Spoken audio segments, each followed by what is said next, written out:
Walters. Banfield is out for the Dockers, and Walters is the sub for Port Adelaide. Georgiadis, Vince Dini, and McConty is in for Port Adelaide. Houston, Narkle, Dixon are the outs. Francis Evans is a sub, and of course the Milestones. Ollie Wines, the 250th. All right, folks, we're going to get straight down to the ground, into the action, whereas the Dockers taking on Port Adelaide. The season began way back on Thursday, March 7 at the SCG. 5.5 months and 206 dramatic games later. We're about to find out whether it's Fremantle or Carlton who takes the final.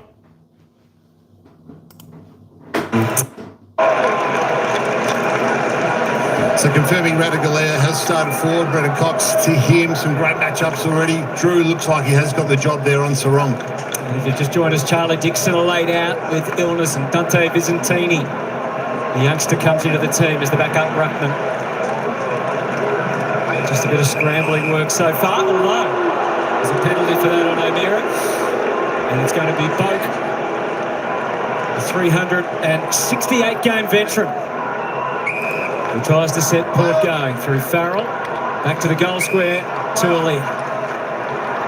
Aaliyah to take things out to half-back, full of power, and it's Amos putting his body on the line, getting it locked in the forward half for the Dockers.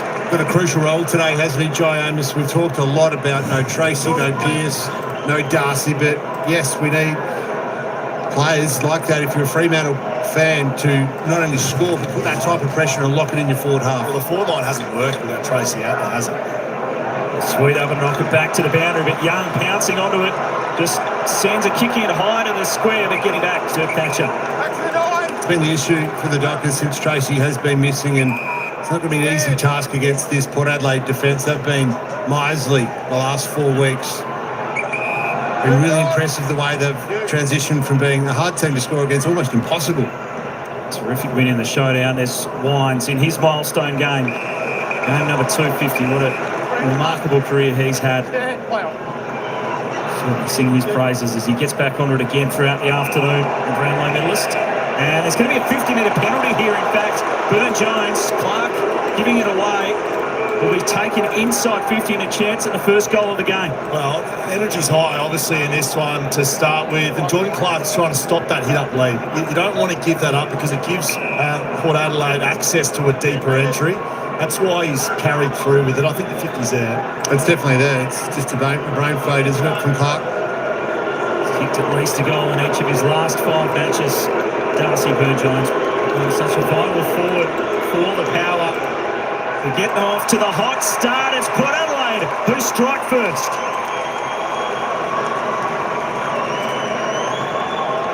We saw Fremantle a couple of weeks ago, in fact last week, and it's been costly giving away a few 50-metre penalties. So yeah, it was 3 last week. Yeah, 3, yeah, and particularly early they gave 1 or 2 away, and there's just another one. I hear what you're saying, Scully. They're trying to stop the hit-ups and the kicks in between, but you can't give away a 50, 70 metres out from goal. Yeah, they call that every time. No, Burne-Jones can kick a goal, especially from 20 yards directly in front. Darcy Burne-Jones, game 196. He's actually their #1 player for direct impact on the scoreboard. He's kicked 25 himself and directly assisted 25 goals from teammates and made that his 26th goal of the season.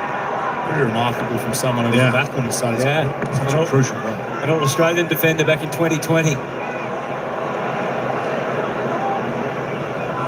Fair to say it's hard to get a clean possession, even a man who's played 250 games, Ollie Wines. Couldn't keep his balance there. He's a little bit grumpy about it, opposed to Hayden Young.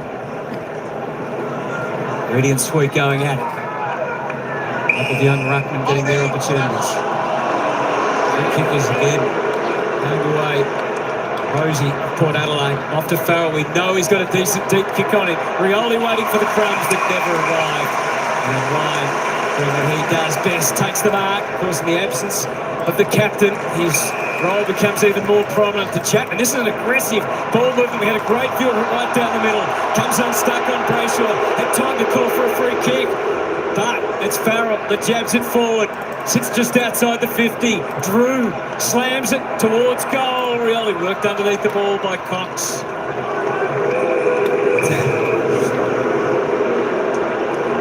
referee every day of the week. Umpire was on the other side, and we just didn't get the view. You can see Brayshaw appealing this side. The umpire was where his back was. Port Adelaide with the throw-in inside 50. Reedy doing the ruck work again with Sean Darcy not coming up for this match. He was a few weeks out now after being a late out just a few weeks ago. It was important last week, actually, Reedy. Competed very hard. Sweet's done a good job too, locking down that number one ruck role at the Power during this great run that they've had. Walker's kick out of defence. Jackson was there. Zerk Thatcher the spoil. Butters, terrific last week to win the medal in the showdown. Brayshaw back now for the run of O'Driscoll, who's fleet of foot and skirting around the wing. They can go inside with aggression. Young loves to use that left boot. Sets it up. Switkowski. Terrific transition from Freo. Well, it was. That's what they've done well when they've been moving the ball well. They use that rugby run handball, and we see that with Young being on the end of it. He's the guy. He's the guy you want the ball in hand with, delivering inside 50, because this happens. He puts the space. He's a dangerous, dangerous player, especially when on the run through the middle of the ground like that. So equal Matthew Pavlich for score assist for Hayden Young this year, racking up the numbers. And Switkowski lines them up. Carlton fans nervous right around the country. Fremantle fans up on their feet as they kick their first goal. You're getting no complaints from me, perhaps, with regards to Hayden Young right now going ahead with that goal assist. Interesting decision here from Farrell, because he goes to pressure O'Driscoll, and it allows the kicker that everyone in terms of Fremantle want to get the ball in the hands of Hayden Young. It's an interesting decision about committing to the ball player. Good lead here from Switkowski. He stayed active. He's had Jones turn around, put himself in a very vulnerable position there to Jones. That's a good response, but this matchup so Drew has got Sarong for company. He said very early in this match, you're mine, and it's meant that the likes of Wines and Young are going head-to-head, and then, of course, Brayshaw and Rosie and Brayshaw and Butters. So, yeah, fascinating matchup. We've got Fife in there now, next to Jason Horne-Francis. They're pretty chuffed to be on any list that has Matthew Pavlich there. Horne-Francis out of the middle. Wines coming up, starting out of the square, back to Horne-Francis. Just turned his body, got it down towards Rioli, who flings the handball out. Clark versus Drew, a little closer to goal. His hands were lightning. Drew onto the left boot, hasn't kicked a goal since very early in the season.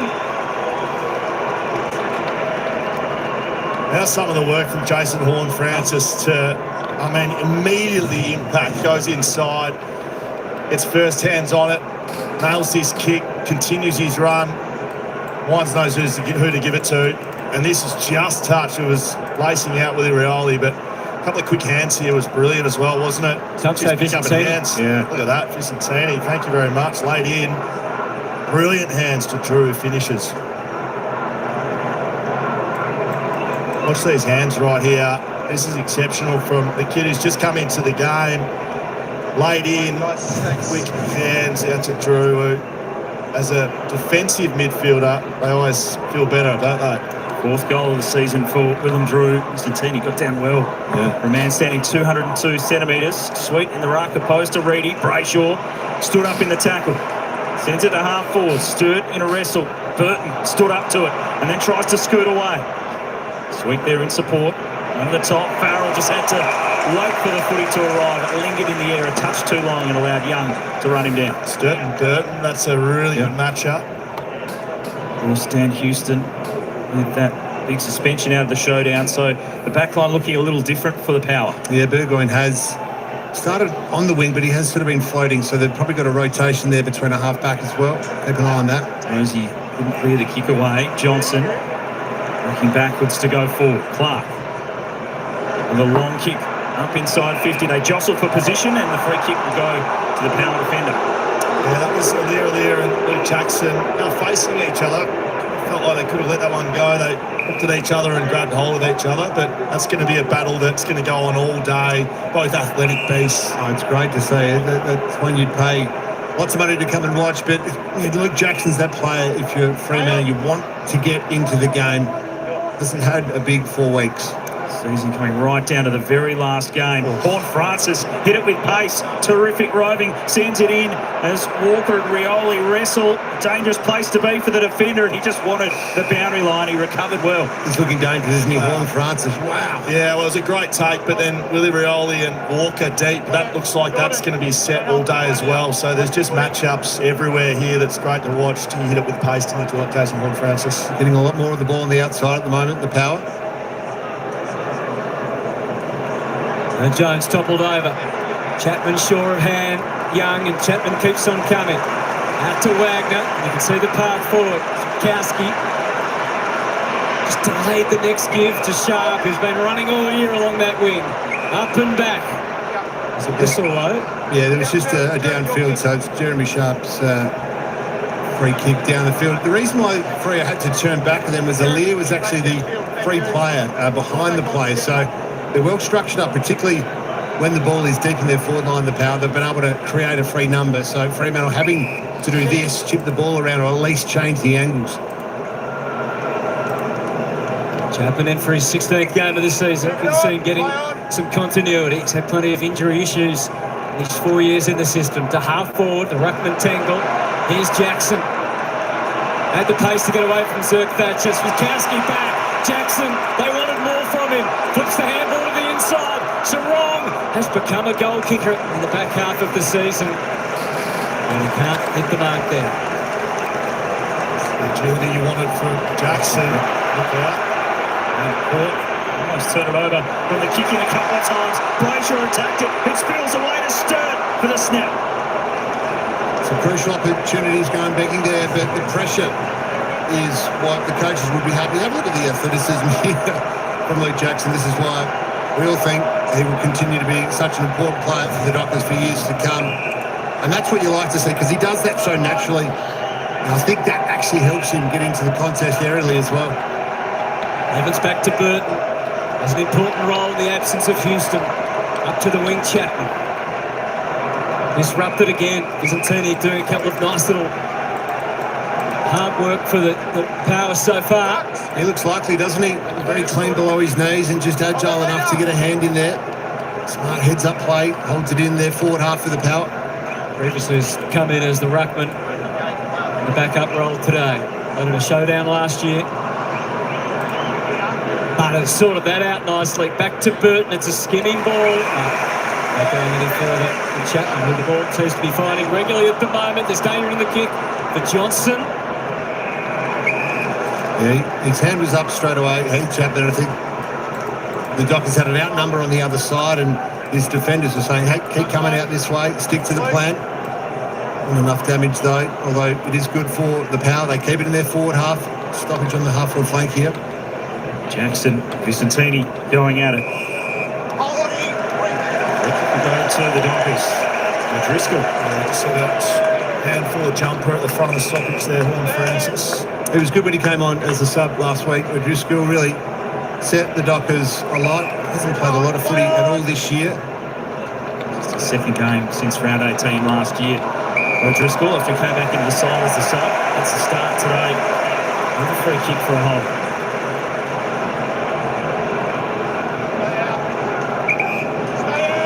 Jackson searching for an option. Pretty congested forward line. Goes long and deep. Zerk Thatcher. Right mark. It was a really good use to the body. Xiaomi was looking for the free kick. Zerk Thatcher engaged first and then went back to the ball. Get it away to Burt. The power control things. Georgiadis. Good to see him back in the lineup. Been terrific this season. Now Rosie. He's starting the rounds. Logan Evans. Mid-season recruit. Squabbles that one to the wing. Bergman might get a run at it. Fremantle close with numbers. Clark with pace, but he was run down well. McAtee, terrific tackle running him down from behind. Just a first-class chase. He was off before anyone else. He reacted first. Jordan Clark didn't see it coming. Doesn't get caught like that too often, Jordan Clark. He's usually got the pace to get away. Here's Rioli. Long high ball in for the tall targets. He was there. Spills away O'Driscoll. Handball over the top for Clark. And now Fremantle will try to build. They get it to Fife. Through the middle of the ground they go. Brayshaw. Wants a running support and is held up just legally enough. The Freo fans wanted a 50. That's what the look is for Andrew Brayshaw. As they go wide now to O'Meara. Clear a room to hit the target, and Amos will hit the free. Stalling out for full forward. It's the type of delivery that he likes, and he'll go back for the set shot. Well, what he did really well was get the hands out in front. If he doesn't get his hands out in front, there's no free kick here. If he tries to take it on the chest, which he could have, you don't see that extension there from Zerk Thatcher. And I know he doesn't make it, mark it in the end, but it's those dukes out that actually creates the free kick. Yeah, and that shot from behind the play, you could see that the Dockers had the extra number outside, so they got the link. A bit of one over the top there, and it opened up the middle for Amos to come darting up inside. 41 goals last year for Jai Amos. Turn of 35 this season. Hasn't been quite as accurate as he has been in previous years, but the connection there was good. The strike was strong from Dead-Eye John.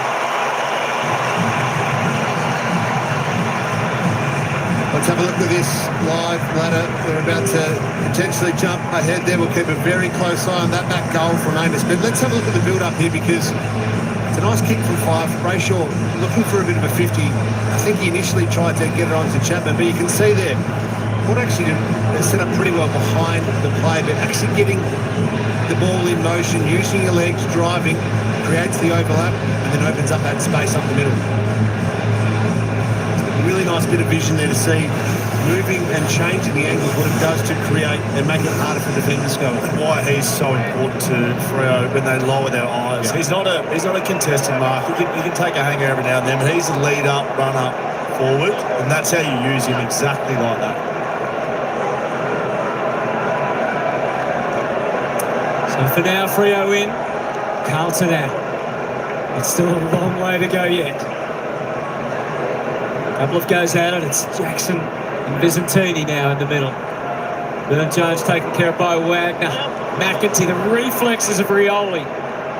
Gets them a little closer. Giugiardi's back in the team today. Removed from the equation by Ryan. Both turns tackle on O'Driscoll. What I love then from Darcy Bern, he took two with him. So he just beelined the ball. He actually took his defender and another Freo player out, and it created a bit of space for the other Port Adelaide forwards. Ron Francis hit that full tilt, but it went to Rosie instead. Radigalea can't quite take it. There's Ryan with the cool head. The classy hangs, and Clark can go full throttle. Two bounces. Sends it misplaced, really. Zerk Thatcher a little worried, looked behind, but he had support in the form of Lalia. That didn't come purely off the middle of the boot, which made Bern Jones' job difficult. Clark kept on running. Got it from Sarong. It's deep, it's high. Five, no access. Alia, there's a little clip. Might be a free coming back instead to Bergman. That's the frustration of the Fremantle pitch. And the Port defence is setting up really well, particularly when there's a deep stoppage in their forward line. So Alia's the one freeing himself up. So Jordan Clark, he's out. He looks like he's got all the forward area to kick to, but they're just so well set up behind the ball. Radigalea could mark. After it was Draper, McEntee lost it. Draper in again. Shrugs up Rosie, and he spins through O'Driscoll on that lethal left boot. Lets it fly!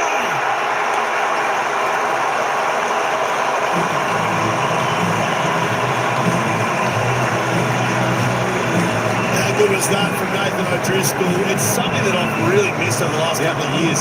That sort of run, that sort of kick. I think Freo have missed him greatly. It's good to see him back in the side. Should he have given a handball? Not if you kick it, Pav.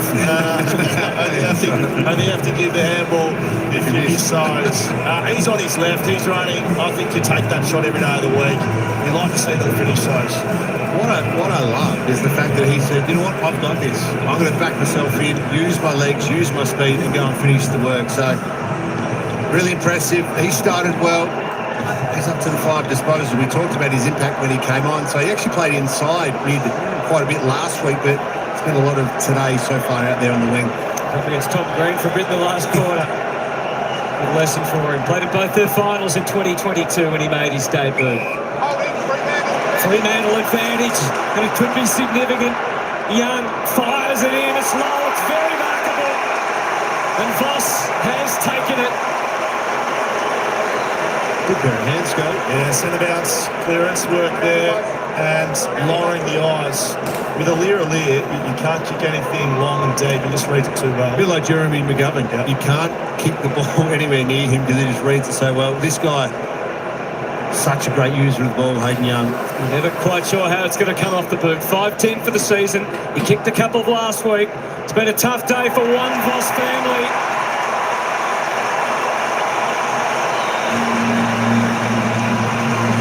And their fortunes could be in the hands of another as Patrick Voss slots Fremantle's 4th goal. And they're out to a 14-point advantage. Yeah, so it's probably set a square bounce. Everyone stopped. Hayden Young kept playing. But realistically, it's come from turnover to begin this game. Fremantle's pressure's up. Traditionally been a great pressure side. Ranked 15th this season, the Dockers in pressure. But today, so much on the line, they're bringing the heat. Well, the pressure side of the game is usually Port Adelaide, but this is the 3-4 line without Tracy over the last few weeks. Jai Amos, Patrick Voss, Frederick are the guys that are getting those targets. That's what we were talking about before, is you'd like to see Luke Jackson's numbers head more towards that 20-25% ideally, but it does show how important their 3-tool structure is and how Patrick Voss is crucial to the setup. Fremantle starts haven't been the greatest at times this year, or the last couple of seasons. They've got the jump here against the power. And contrary to that, perhaps Port Adelaide's have usually been very good. They've won 16 of their first quarters this year, second only to Brisbane. Under pressure. This opening turn. Butters, though, trying to answer back. Georgiades gets it away. McAtee with a high kick back towards the square. Tough one to get underneath. And a free kick to the power, top of the square. Arms were around from Brandon Walker, and Rioli will be the beneficiary from close range. Yeah, I think this was a good call from the umpire. Walker hugged him. He really did. He put his arms around him and then tried to let go. I think he was trying to get away with one. Rioli went and engaged him, and then the arms went around. The crowd may not be happy, but the umpire's been paying them quite regularly this year. Rioli never got a great reception from the Fremantle fans when he was here playing as an Eagle. And lines up, knows the stadium well. And he thumps it through. And Port hit back in the first turn. Well, it's really hard to play on Willie Rioli. You know, he's a small player, but he's incredibly strong through the hips. So you'll see here with Walker, one out, which is not where you want to be honest. Because he's so strong, he's trying to stop that push away that eventually got. But if you do that with 2 hands and the umpire sees that, you see him take his hands away. He knows what he's going to get called for it. So you're really going to get your hips in close to stop the push away. There's 2 ways to play it, isn't it, Scully, if you Walker? It's actually to stand off and go and jump, perhaps, or as you're saying, actually get right in close and keep the arms out of it. But he's been important and a target so far today. Well, they're playing deepest. They're playing as the deepest forward most of the day, and that's why that's going to just be one-on-one all day. Well, it's only premiership player who's out there. Jackson the same for Freo. Already their best first quarter for 6 weeks. Fremantle with 4 goals too. O'Driscoll. Wagner. Hope. Did enough. Burn-Jones. Had Butters waiting out the back, but instead went via Mead to Wines. Delicate little kick, but on this one really as Clark steps in. Well, how's that pressure from Port Adelaide? They barely had their hands on the ball, and the ball just kept going their way. It was their continued pressure. Just missed it out of that centre bounce clearance as well. Terrific Super Sunday. Many fingernails left for supporters of those teams that have been battling for spots in the top 8. Fremantle trying to fight their way in right at the end. Zeke Thatcher takes a really nice mark. But Adelaide wanting to finish top 2. Get that home qualifying final. Kick goes into the 50. Georgiades was there. But nice work by Luke Ryan to get across. Well, that was Zeke Thatcher's 3rd intercept mark. So that's the Josh Tracy factor. They need to bring those down for you. Yep. And then Port Adelaide, I think their pressure's gone to a new level in this last 5 minutes. They're trying to arm wrestle this momentum back. So good in that area last week against the Crows. Straight down though to Brayshaw. Off the hands of the Port run, and look out, big hip and shoulder came through. No tackle though from Butters. It allowed the ball to dislodge. Sweet thumps it forward. Fremantle will have some numbers. Ryan was clean to get it to O'Driscoll. Overcooks the kick to Sharp. And Burgoyne. Foot race will be on. gain some territory. Frederick with a turn over the boundary. And a boundary throw. Geez, their pressure up. There's great work there from Butters. Came off the line. You just think you might tackle him because you get the hold in the ball. But you think they might learn it too about tackling instead of bumping. I mean, that could go either way. That's a fair hit, though. It's well, it is. But if you get that slightly wrong, you're out for 5 weeks, like we saw last week. Wrap them up. On the eve of the finals, of course, Port with so much to play for as they have a tilt at the flag in season 2024. Drew Burgle. Get it forward to Rosie. Could try and set Port Adelaide up. It's a high kick wide into the pocket. And Ryan again, a terrific intercept. And Fremantle's defence was really put under the pump last week after they were opened up by Jesse Hogan and the Giants. They'll be looking to respond today. Yeah, we talked about it a bit, haven't we? No Alex Pearce. They're 3 wins and 4 losses without him. Such an important player. Not only the leadership that he brings as captain, but intercepts so well. And speaking of intercepts, Port have just built a wall at the moment. Zach Thatcher, Wines, whoever it is, locking in their forward half. Courage and skill for the 2021 Brownlow medalist. Wines in his 250th. Into the pocket. A fumble from Sharp. Stays alive. Draper. Brayshaw couldn't quite find the footy. Perhaps tackled without it. Eddie Brayshaw's had some type of back half of the season. He certainly has, Pav. 40 in the last couple of weeks. He's 4th in the AFL for score involvements too, so he's doing more damage, isn't he, on the scoreboard, or helping others do that. Jager O'Meara, game 186, has just played in one final. In fact, it was Hawthorn's last final back in 2018. He's in his head at the moment. This side, the lines on the other, so they've got to get this sorted for you.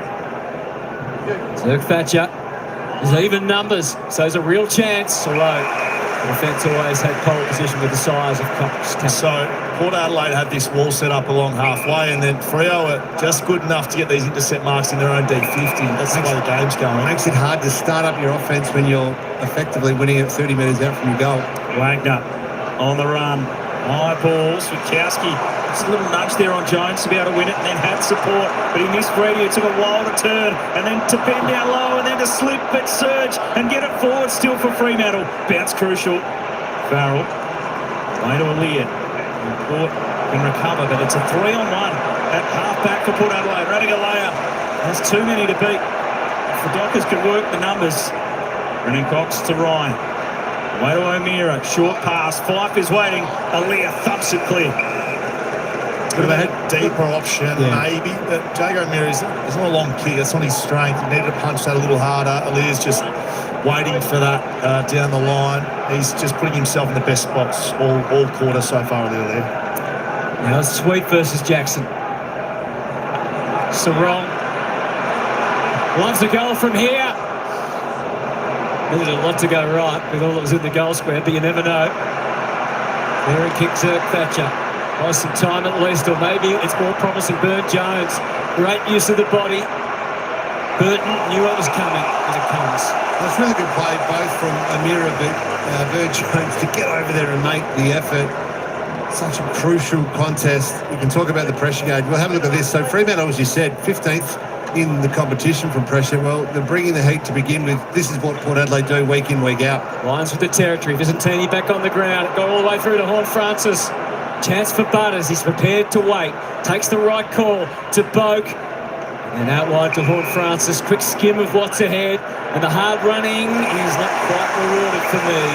Well done, Jordan Clark. He matched him for desire. Well, just on the other end, O'Meara's need to be flatter. Jason Horne-Francis just need to keep that low because Jordan Clark was just waiting for that. Can't underestimate how a little bit of pressure on the mark there from Ryan it was just to get their hands up to kick it maybe half a metre higher, allowed the time for Clark to come over and spoil it. Just those 1%ers in a big game like this, Scully, so important.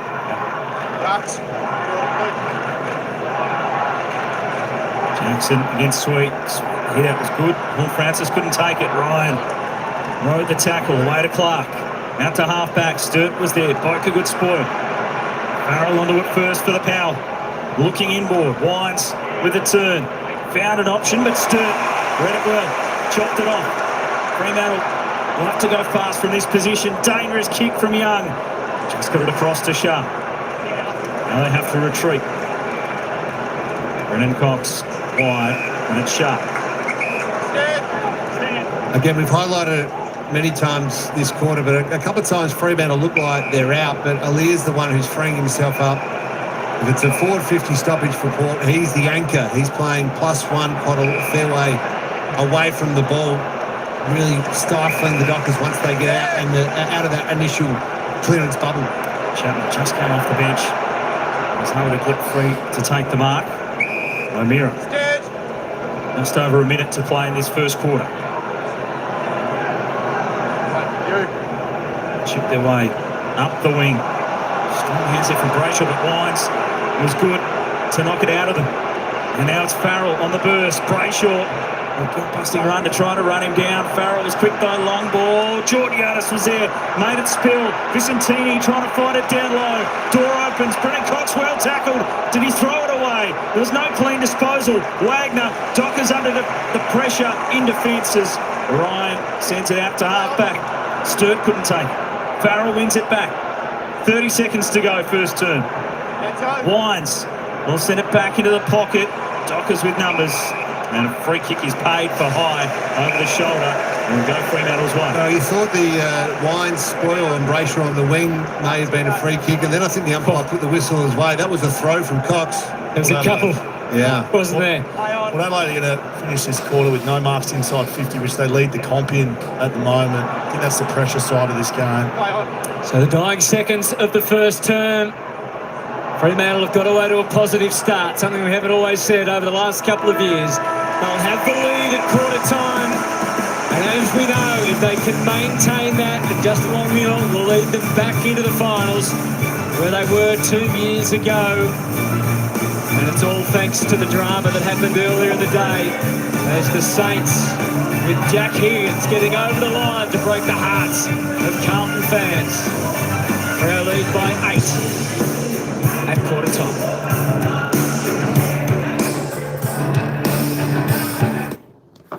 All right, there we are. Quarter time here at Optus Stadium, and it's the Dockers. The Dockers, Fremantle Dockers on top here, 4-2-26, leading Port Adelaide 3 goals straight, 18. I tell you what, the Dockers have come out to play. This is a team that want to play finals. And of course, Port Adelaide, well, they brought a little bit of that heat in the latter half of that first quarter. Of course, the pressure gauge was both over 215 per both sides. It's got that finals feel. And of course, it is a finals feel. Let's just have a look at that ladder.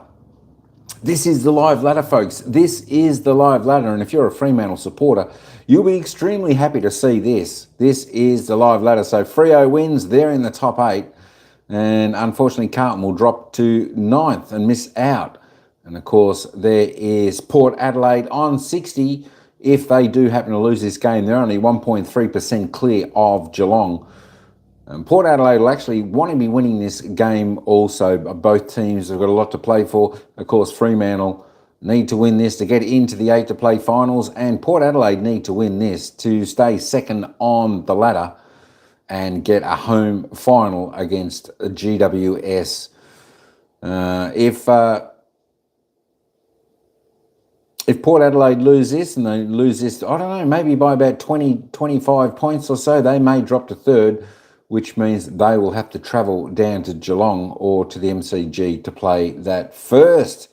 We're 8th, I know, in the live ladder. Do you like that ladder better or that ladder? There we go. There is the ladder, and there's the live ladder. Freo in 8th. Take a snapshot just in case we don't see that again this year. But there we go. Fremantle, as I said, they've absolutely come out to play in this match today. I tell you what, they look good. They look like they got some good run. That one better. The live one, absolutely.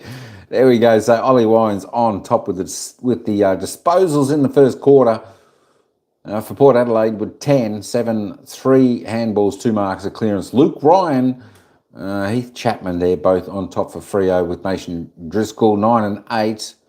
Let's just roll down, see how your players have gone there. Jago Mira with 7, not too bad. Brayshaw, we're looking for a big game from him today. He's had the 7 touches. Of course, we'll see a little bit more Zach Butters just with the 5, so well held. Zach Butters in the first quarter. Let's keep going down a little bit. Where's Nat 5? There he is. Nat 5's only had the 3 touches there. He needs to have a big game here too to make sure Freo can get over the line and play finals. Just the 3 touches, 1 kick, 2 handballs and a tackle for Nat 5 down there. Let's keep going down. And down to the single stat players there for the first quarter. There we go. There's your stats for the first quarter of your players. Let's go up and have a look at the goal scorers as we speak. The goals so far in the game, all singles, no multiple goal scorers as yet. And that's to Patrick Voss, Schwikowski, O'Driscoll and a miss. All single goal scorers there for Freo, and for Port Adelaide, Willie Rioli, William Drew and Darcy Byrne-Jones. They are the goal scorers for Port Adelaide. Luke Ryan heading the table on 39 in the fantasy points. Quick look at the team stats. There we go. The Dockers by 6 on disposal, so everything's reasonably even at the moment. Inside 50s, they've been inside 50 a fair bit. Port Adelaide for not the result they're looking for. 18 inside 50s for only 3 goals, whereas Freo are looking a little bit more dangerous going inside 50. 11 inside 50s for 6 scoring shots. Disposal efficiency, nice and reasonable there, 74-70. Inside 50 efficiency, and the Dockers well and truly on top there, 63%. Only 16 to Port Adelaide. Don't count out Port Adelaide just yet. Certainly won't, Ryan. Won't count out them. We can't count out anyone until the final siren, as we saw in the last game.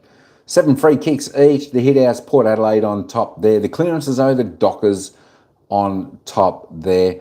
Contested possessions and uncontested, the Dockers on top there just a bit. And of course, it could be a high turnover match because the pressure is there from both sides. But we're going to take you back down to the ground now as the players walk back to their positions. I'm going to get the second quarter underway. But let's have a look at the marks, because Fremantle last week only took a total of 56. They did not control the ball at all against the Giants, but so far up to 24. And that's interesting from Port Adelaide, because, Scotty, we'll talk a lot about the fact they were controlling the back play, the likes of Zerk Thatcher and Alir getting heavily involved. But they just couldn't get any marks inside 50. 18 inside 50s for no marks and really only 3 goals. Yeah, they can't connect at the moment, so you're right, 18 inside 50s. That holds up and wins games of footy if you can connect, so they need to do that better. Freo, on the other hand, need to use the footy a little bit more so they eat up the loose behind the play. And Caleb Sarong, he's had just the 3 disposals. Willem Drew going everywhere. Well, no surprise Willem Drew has gone to him, because he gets the job most of the time for the Power to go down and shut an elite midfielder from the competition. He's doing it so far. It's heartbreak for the Blues against the Saints. They've slipped out of the 8 on the live ladder. Situation simple for Fremantle. Win, and they are in and playing in the finals in 2024. We're underway, second quarter. Port Adelaide and Fremantle, Optus Stadium, Brayshaw. Mike Jackson just had a knockdown. Burgoyne gave a shove. In the back, advantage! An advantage is going to be paid. They're under the hammer. They're Fremantle, but Sarong was able to break to space. Copying that heavy tag from Drew. Sharp. And flirt with the boundary line, but get it to Switkowski. 8-point lead at the first change. Adelaide looking for a top 2 finish. Is this one set up? Sturt, he gave a little nudge. And it was spotted well and truly. Didn't disguise it enough. No, well, he didn't get there early enough. So if you're going to hold your position, you need to have contact before your opposition's jumping, and didn't do that well, Sturt. Bergman will clear it. In the air, it's Chapman. They can find it at ground level. 5. Back for Chapman. Stabs the kick wide. Johnson. The arc of the 50. Got around Jones easily and then tries to pull the trigger. High ball to the pocket. Sturt wrestles again with Bergman. It was off the side of the boot initially from Johnson, and it's seen over for a behind. Yeah, you got to be thinking he was having a shot there. Johnson just didn't quite hit it, because there were a couple of kicks he could just potentially popped it to the forwards' advantage, but entitled to have a shot. That's a nice kick in. Play on! It was from Burton. Got to Butters, and now bounces away with Farrell to the wing. Tough bounce for Rosie. Tough play by Brayshaw. Terrell Driscoll And to Chapman, who's had plenty of it, his 11th disposal, clearly not his best. Georgiades, the young West Australian, rips it away. Back to Butters again. Just chisels out the kick wide, and it didn't quite get the weighting as desired. McEntee can't collect before it goes over. I know you talked about Heath Chapman, the 12 disposals. It's been a dominance from their backline because the ball's been out there so much. So Chapman, Ryan, O'Driscoll, who's playing more of a defensive type of wing role, Cox, Clark, they're all touching the ball because it has been in the Port Adelaide forward line quite a lot. At the Dockers lead, Jackson trying to manufacture a handball. Sweet throwing his weight around, or having his weight thrown around, probably more precisely. Like this from Jackson getting involved in around the ball. You can see the disposals, Brayshaw and Wines, the two mids, but it's all defenders in that list. Now it's Fife against Rosie. Lost it. Didn't dispose of it correctly. Yeah, that one's there, trying to take the tackle on. Didn't dispose to his teammate. We'll chat to the umpire about it. And Stevic out there, he's very experienced. Accepting the conversation, don't mind that. Burton pokes the kick. Brayshaw has to commit. And again, just so balanced, able to weave through and then send Fremantle moving forward. Fife feeds it inboard. Just away, though, from O'Driscoll, who tries to arch the back. Jones had him. Handball into the space of Johnson. He pushes it to his advantage, but the Port numbers went out. Farrell, though, slipped at the wrong moment. He's in trouble and holding the ball. Oh, that was lucky in the end for Freo. If you're a Freo fan, a couple of poor handballs coming through the middle of the ground, wasn't it? That Fife span forwards, and then Johnson was sort of paddling around, and then a big slippage here. You can see this. So we've been down there pre-game. The ground's actually as good as it's looked, I think, all season, but it is still relatively slippery if you're under that type of heat. Sam Switkowski here. Bad from this range. Kowski on the approach. Searching for the first goal. The second term, terrible execution off the boot. And it's off hands and helped through for a behind in the end. He's struggling with the grip on his boots, the distance. It was not his usual execution, kicking a goal. Never been a long kick, Sam Switkowski. Some dominance here from Freo to start this second quarter. Same direction on the kick in from Burton. The early riser was so wrong, but he couldn't get it over the top of Horne-Francis. Butters just a momentary pause, and he knew to fire it to Farrell and then to Drew. They take their turn. Bergman's kick. Fremantle pretty well structured ahead. Ryan Road the shaft. Opportunity Mead. Handball Horne-Francis. You can see what's ahead, and he knows exactly how to get there. Beautifully struck. He's got all the hallmarks of a player who loves a big moment, and he might well enjoy September. So here's where it starts. It's a one-on-one, a genuine one-on-one between two. What are they, 5'9" midfielders So perhaps? let's track them. Let's have a look at the spread. So Sarong kind of gets caught up. Michael Frederick and Johnson are there to cover defence, but look at that. Certainly is. He's just that reaction time. What was 1 metre turns into 3 metres, turns into 6 metres and a goal. We can't anticipate your team is going to win it in that position of the ground. Michael Frederick does that as a forward, but you've got a young, dangerous midfielder on your outside. You've got to close that space and hold it, especially that close to your own goals. Great running too. He was involved early in that passage of play and finishes it off. They reached a goal a game this year, Jason Horne-Francis, and kicked some really big ones. It's Young, though, who takes the clearance back out at the centre, and Switkowski at half forward. Fremantle's forwards on the move, trying to create some space and separation. Amos doubles back, and they go centrally, and it's Sharp waiting to accept. And smart wing play here from Sharp because Jace Burgoyne has pushed down and he's asking his forwards, hey, where were you? You need to help me here. I'm the one that's actually covering the fat side of the ground, the open side of the ground, to stop any forward thrust out there. Well, he's done the right thing. Jace Burgoyne's going to help his defenders. You need that high half forward. That's why that's such an important role in a team, that they need to come and take the wingers man. 23 games in 4 years at the Suns, 0 last year. He's been one of the best pickups for a side this season. Had a great impact on the wing for the Dockers. Cannot finish there, though. Hangs it out to the right. It's a good look, though, isn't it? Because Port had done so well to get numbers back, and then looking off the line and away from where all the density is, that's the look they're going to have to get. aggressive with their kick-ins at the moment. Port Adelaide, you can see them taking these inside 45s, trying to attack the middle of the ground. Farrell wasn't initially convinced. It was a bit of a chop and kick forward. Well handled by Clark. Played every game since he's come across from the Cats. A slight fumble from Brayshaw. Mi decided not to give to Drew and just takes off, realises there is a significant opening and a chance to go along to Vicentini. Unfortunately lost his footing. Rioli combative. Cox just pops it over the top. Draper. Cox.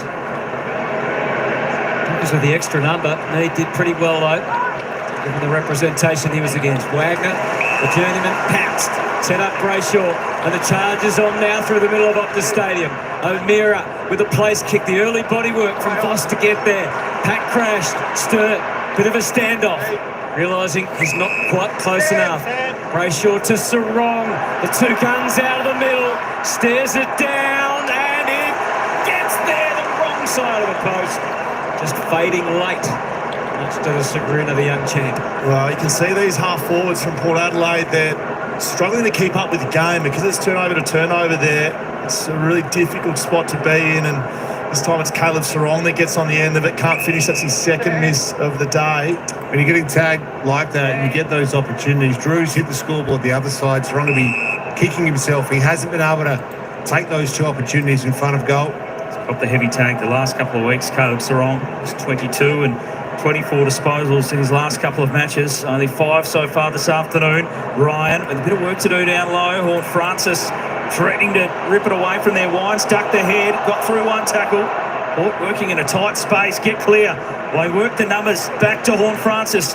Off the left boot, he pokes it inside 50. Vicentini in front, had the size, opposed to Draper, and took the mark. Well, Horn Francis is starting to impose himself on this one, isn't he? That is just brilliant work over on the wing. He won that hard ball. It wasn't particularly to the advantage of Vicentini, but he just plonked himself in there, showed some real strength. They've had 22 inside 50s. This is their first mark, and they capitalise. Freo with lots of opportunities, and they break the Dockers' heart with power. Monte's peak at his first goal in his career from 50 metres out. Looks good off the boot. How about that for a finish for your first goal? The late inclusion gets it done. So I don't know if Draper was surprised by the strength here, but let's just watch Jason Horn-Francis go to work here. He's come to play today. We know that. The strength to stand up in that tackle, to dispose of it, but then he's up quickly. That's what's impressive about this. He's not worried about what's happening. We saw the run of the last setup for goal. He does the same here. Now, is that a perfect kick? No, it's not. But to his advantage. Yeah, the work rate is what's impressive. That's why you do pre-season training. That's why you do all those repeat efforts, because when it counts in round 24 and beyond into September, you're able to do it when it matters most. Great first finish. Only found out a couple of hours before the game that he was playing today. They've been clapping that home back in Brighton Beach. His dad Paul was president for a long period of time, local physio there. His brother is a rookie at Essendon. Exciting moment for him. He wins the tap, he thumps it forward. The follow-on is taken by Rioli. Back through the middle. Vicentini again. The little flip handball was good. Burton has a bit of momentum now. It's a thumping ball. Horn Francis falling back. Fingertips to it. Yes. He's looking so threatening, isn't he? Let's have a look at that live ladder. It's a draw, right? Well, now it's just changed, of course, and it's going to be a topsy-turvy afternoon if you're a Fremantle or Carlton supporter at home watching this one. A draw would be enough for Fremantle, but the Blues fans certainly cheering that point across the line, puts them back into the 8, such as how tight this season is going to go right down to the wire. Jason Horn-Francis, most dangerous player on the ground right now. He put himself in the perfect position to go and mark that, and just sort of carried maybe 30 centimetres more than he would have hoped, but Freo need to put a lot of attention into it. Good match up though. I think Luke Ryan's the right one down there, given that Cox and Draper and Chapman and Co have got their hands full. Santini trying to get it clear. 5 went in, physical on Burton, who claimed it first, and we get a ball up. A good attack by both players. 5 hard, Burton clean. Optus Stadium on a Sunday afternoon, late start to this one, the very final game of the home and away season. Reedy gets the free kick. So it's an interesting watch. We've been talking about Sarong. He's actually now playing at half forward, so he's a half forward role, and that stoppage there is on in the defensive mid position for the Dockers. He's come up to the ground. He said to Ryan Burton, "Okay, you're going to come up with me. I'll test you." He's playing that high half forward role, so interesting watch. A kick from O'Meara, tailor-made for Aaliyah. Jackson had the reach to knock it down and then find it. Didn't really handball it. Spills through to Young, who bursts away from 50. Great chase from Drew. Feeds it now to Frederick, who steadies and swats it. Dockers back in front and back into the other. Hayden Young, if we talk about Jason Horne-Francis on one side, Hayden Young is out for Freo. We identified this before the game. He's had 4 clearances, but it's the way he's attacking the game. He's not getting sideways kicks. He's going forward. He's taking ground. He's breaking lines. Michael Frederick knew what was happening there, ran alongside him and got the free feed, but Hayden Young is imposing himself. He certainly is. Good to see Michael Frederick actually getting in the game. He's been a little bit tentative, I reckon, at times as well today. But when you've got a midfielder running like that, distributing like that, it helps your forwards, whether you're key forward or your half forwards, to get involved. And this is what it means for Hayden Young. He's had 4 inside 50s. He's the highest rated midfielders in the AFL since round 18, alongside his teammate in Sarong. He's had 4 inside 50s. He's had 4 clearances, 3 of those centre bounce clearances, so he's on fire. Both midfields dripping with young talent. 5-point lead to Fremantle. The Visentini tap, now the follow-on. I think Ruckman tries to do it himself, but Reedy was ready for him. Just his second game. Reedy, a 24-year-old, so has a little bit of age. Visentini. So the Dockers right now only with 4, maybe 5, as Switkowski, you can see there. So they're the 2 small half forwards, Frederick and Switkowski. Sarong right in around the stoppage. Through Jones, but not O'Meara. Switkowski just put off balance by the lunge from Butters. The wrestler's on. And Amos was so close. And yet, so far, it's through for another behind. Butters. Frustrated at the moment, Amos. Well, Butters. He may well be, but that fingernail by Butters there, I think that's a mark inside 50 without that. So he's here to play, Butters. Yeah, great pressure. Leah. Rio by 6. Arm wrestle in this second quarter. Goal's hard to come by. Wines front and centre, able to gain some territory for the power. Ogalea just protecting the footy. McEntee sliding in. Hope they had him call it. Burgoyne. Clark got a touch on it on the way through. Rioli.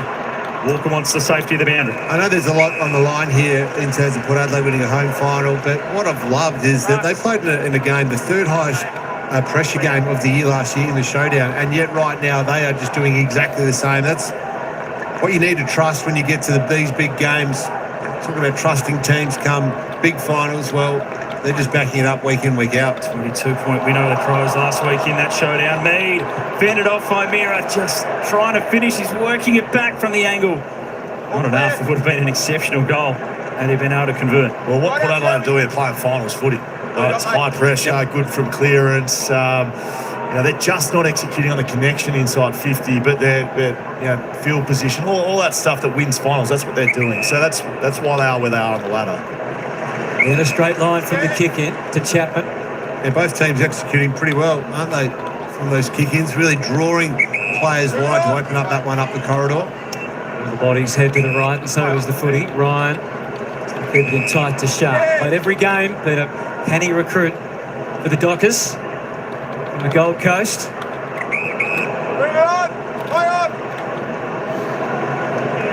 Footwork to get away from Bogan, so he can just get that extra metre or two and bring a few more flyers into it.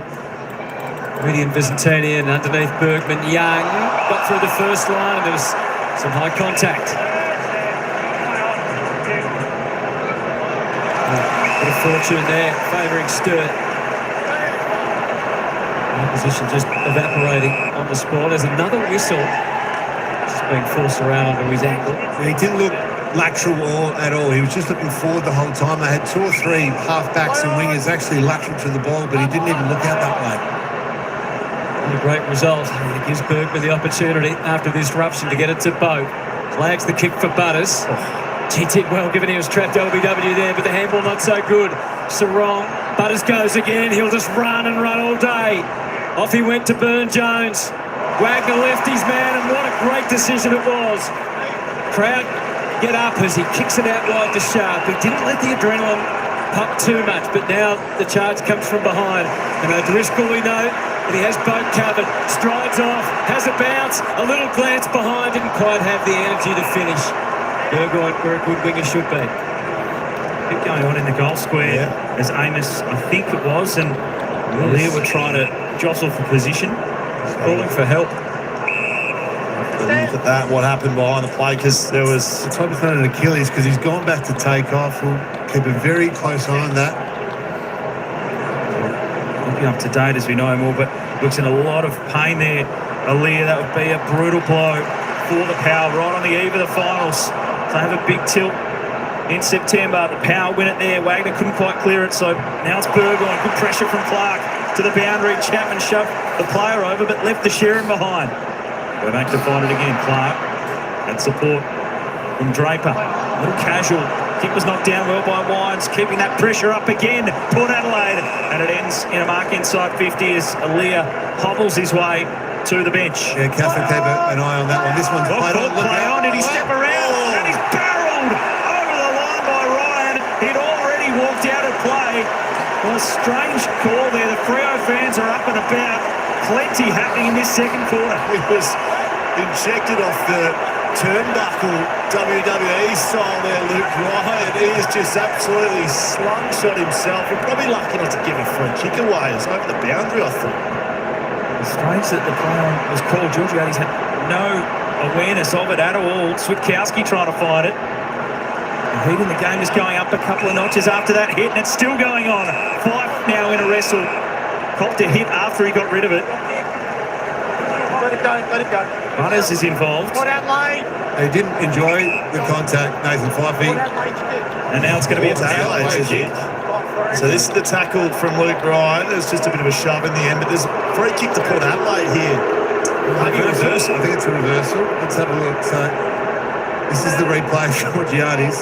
Anyway, kick back goes live. long back. Georgiades stands tall this time. He won't be playing on. He'll be going back to take his set shot. Much easier shot. They worked it out in the end, Port Adelaide. There's a lot going on. Cool heads when the heat is on is so important. Freo looked like they were out. There was a reversal. We think we're going to another look at exactly what happened between Fife and Butters and Co down there, but now it's a shot at goal for... He's having an exceptional season, coming back from such a significant injury. His best return, looking for goal number 38. He powers it through, and Port Adelaide hit back. So let's have a look what's happened and maybe the questions we're all asking. So Butters goes high. Oh, there it is. So Fife was actually paid a free kick against him for that. Now let's have a look at Aaliyah down here in the goal square. Oh, that does not look good. Ankle? Or Achilles, but we will get an update from Kath. He looks very sore though. Well, the first one, Kath. Yeah, he's just walked past me. He seems okay, in good spirits, chatting to the doctors, but we'll just have to wait and see, heading down into the change rooms now to further be assessed. And have Radicalao, who could go back into defence, obviously. But their sub is Frankie Evans, so it will make them significantly smaller. But Porter in front. And that's one reason why they are, Hutto, 3 marks to 1, as there's a warning. But 0 marks in that first quarter from 18 inside 50s and 3 to begin this second quarter. Sweet was about to make the great escape, but Jackson pounces to Brayshaw, to Fife. He looked left, there was no one there. Brayshaw kept on running. Immediate opposition provided by Farrell. Burgoyne, Jones again, a slight fumble. O'Driscoll, O'Meara. He didn't have the pace, but he had the strength to at least get a possession away. Sturt and Logan Evans. And Evans, did he have possession when he dropped it? High ball back, Dockers pretty well stopped. Johnson no mark, but gets the opportunity. Out wide to Sharp, the take, and then he takes off to the square. Jackson is there. The hustle and bustle stirred or Amos. None could really get a jump at it. Smashed away Radigalea. Burn-Jones through and Clever off the boot. Somehow it bounces back to Voss. Wagner. That is a high invitation for someone to fly. Well, Sturt maybe got some high contact. Jackson forces the handball. And then it's Evans in a pretty densely populated area close to goal. High pressure, great game for him this one. Yeah. So there's no high flying marks, there's no great acts in terms of skill, but gee, it's a high pressure game. So tough to win a clean possession. Difficult to execute under this sort of heat, but Walker did well to run away from them and then tries to deliver to Frederick. And whether it's a free kick or a mark, Evans was over the top of him. The free kick has been paid and Frederick will go back. Yeah, what about that speed from Walker? He just ran away from some quick players in the middle of the ground as well. That Willie Rioli chasing him and punches that kick. It was the right kick because it came from a turnover. There was density of numbers everywhere in Fremantle's forward 50. So he says, okay, I'm going to put it to the advantage down low, make it really hard to spoil. Michael Frederick has been a goal kicker this season. 8 goals across his last 4 coming into this, and that's a poor execution. Backed out of bounds on the full. And let back with Frederick. Yeah, let back on it and causes it to go across goals. The game's in just such a interesting position right now. 1 goal 5 and 1 out in the full so far this quarter for the Dockers. Players are feeling it too, aren't they? Frederick kicked a goal earlier but couldn't get a score on that occasion. Chapman as they look to reload. O'Driscoll happy to give away more territory through Cox. Recycled back through Clark and even further back, so they've been pinned all the way back with possession to Walker before they start to make some marginal gains.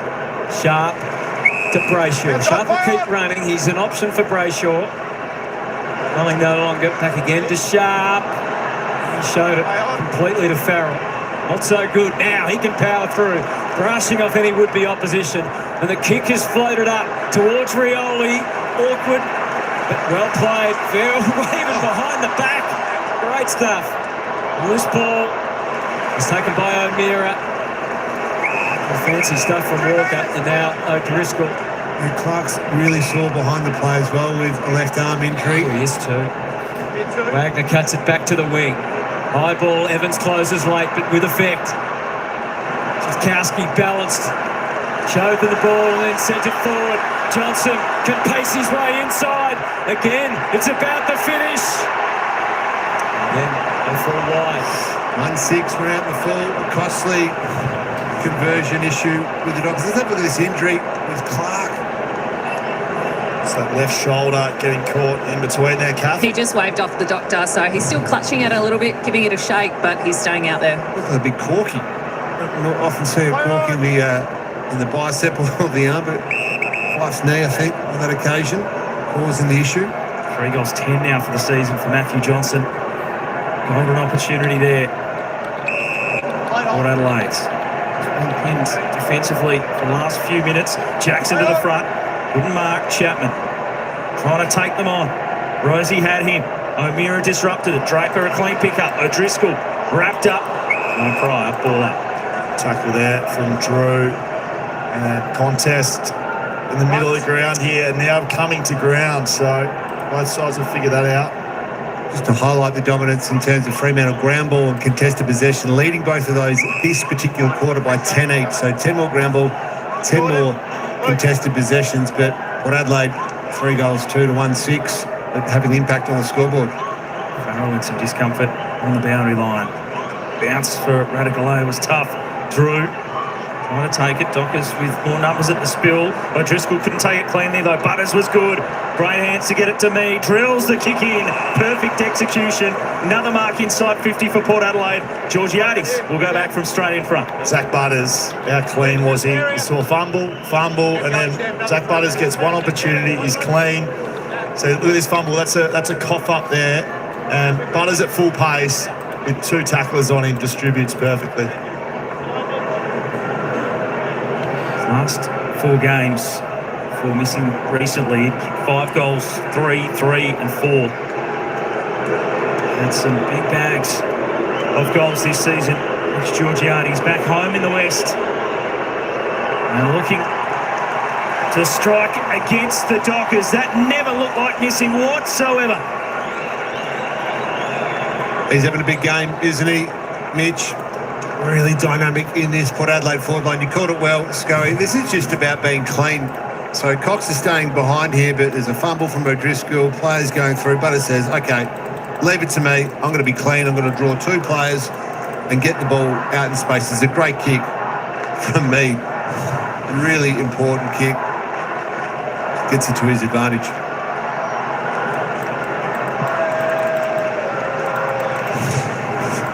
Let's have a look at Kane Farrell's come to the bench. He doesn't look too good. Left No. hamstring, we think. Kath? Yeah, no, it doesn't look good at all. So Kane Farrell, it looks like a left hamstring for him. He looks pretty distressed and shattered on the bench. It looks like their sub, Francis Evans, is going to be injected into the match. So they have got some serious issues.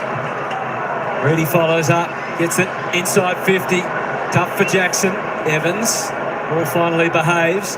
It's a scramble back to the wing. Sweet. In the middle, Drew was waiting, but the handball never arrives. Mead hairs after it strongly to Burgoyne, to Rosie, and to Mead. You can see his development this year. It's been a real breakout year for him. Sends it deep. Radigalea makes a good strong jump. So did Butters. Toppling over was Brayshaw. Just expected to get a free kick. The crowd did too. It wasn't forthcoming. Drew gets out the other side. Horn Francis knows when to turn. I just can't get it on line to goal. And Brayshaw's probably thinking, hey, can you get a free kick this afternoon? The crowd not happy with that one. I'd like to see it again, perhaps, because I thought the Paul player was just trying to get the ball. Or maybe it is a take of the legs there. The crowd not happy with it. I think the crowd just saw it again, Pav, as we did. They've dared to look up. And Carlton fans around the country.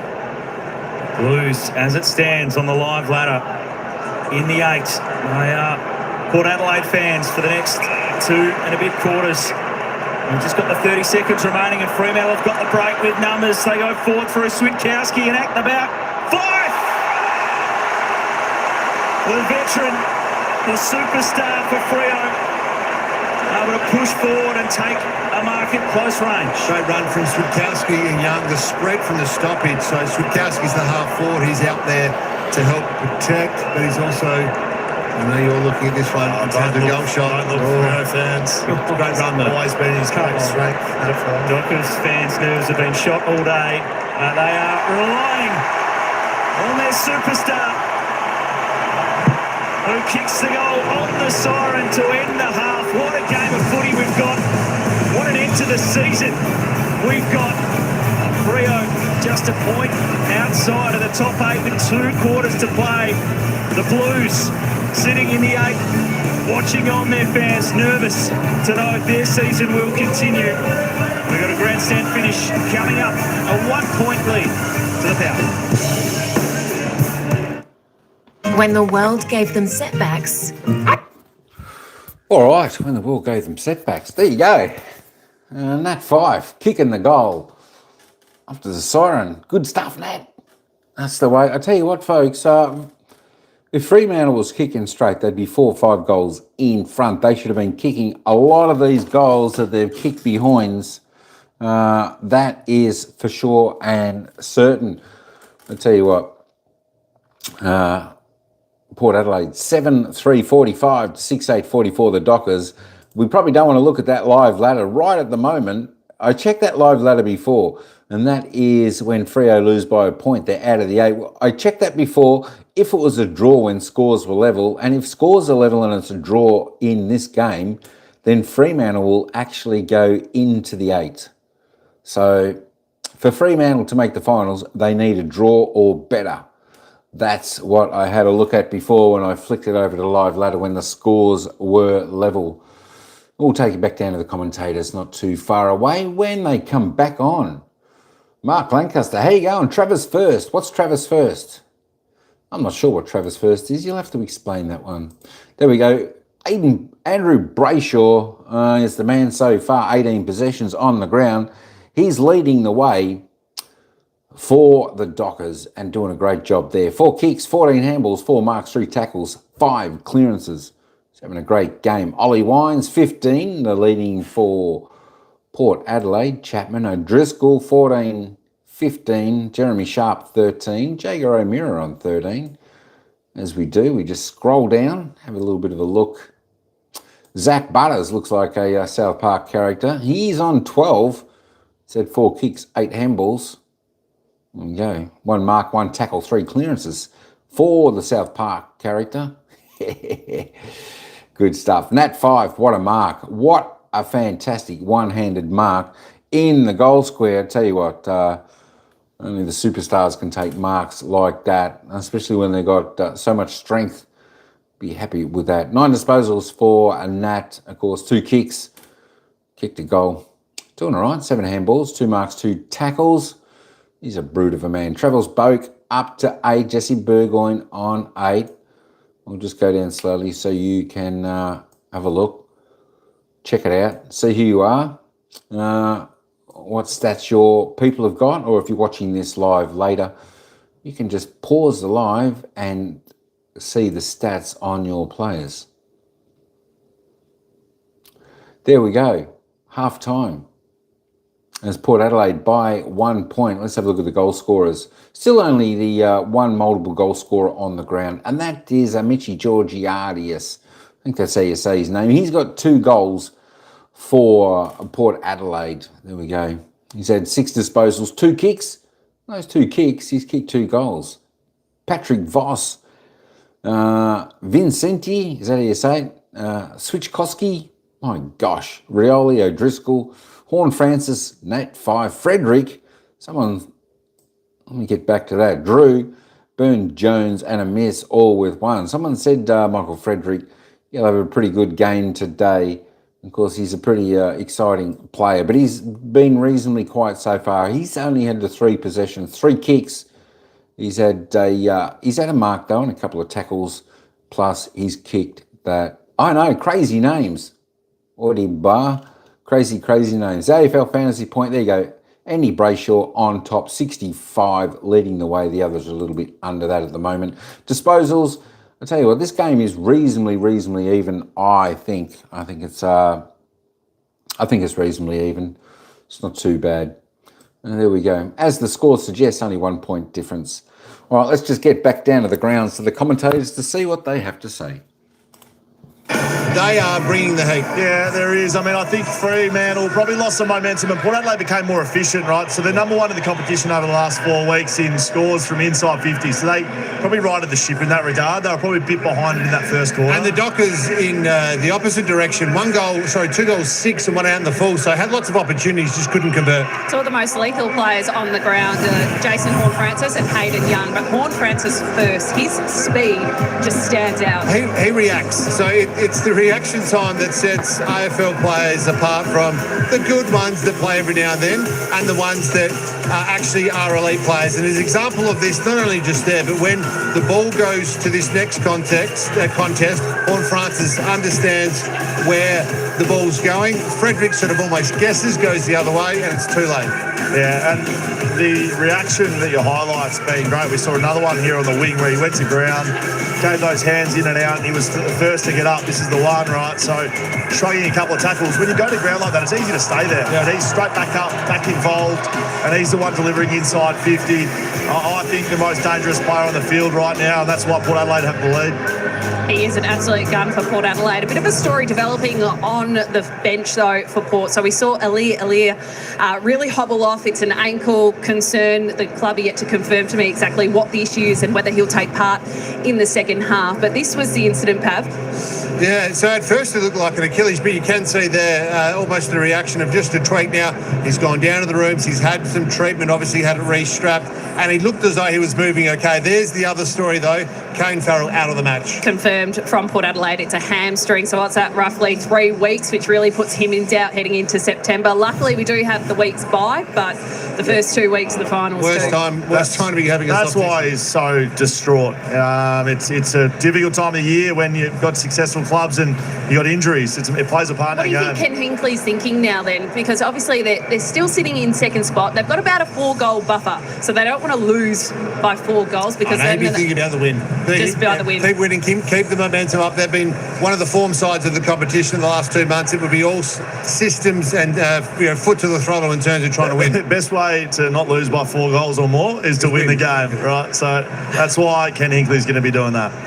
So on the other side of the fence in terms of Fremantle, well, we had the conversation pre-game. What will Port do? Who will they be more wary of, Caleb Sarong or Hayden Young? And you picked it. They're going to send Drew to Sarong, and they did. Yeah, I think Drew is the one that does the job more often than not. And Caleb Sarong's the one, the real distributor. So if you can stop his influence, I think the stats say that you nullify him, you nullify Fremantle. To this point in time, it's advantage Port Adelaide and advantage Drew. But Sarong's playing a bit more across half forward now. Well, a bit more attacking. He's had 2 shots on goal, so he hasn't kicked the goals, but he's missed 2 that he should have kicked. And then you look at what they give up, right? Hayden Young's what they give up.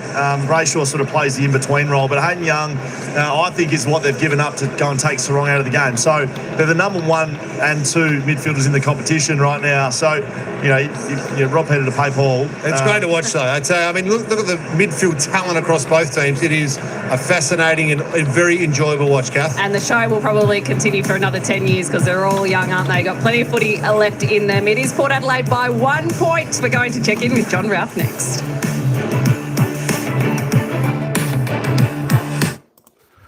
All right, just a couple of thoughts on the commentators down there. So it could mean that, well, Port may be 1 short. They've already pulled their sub.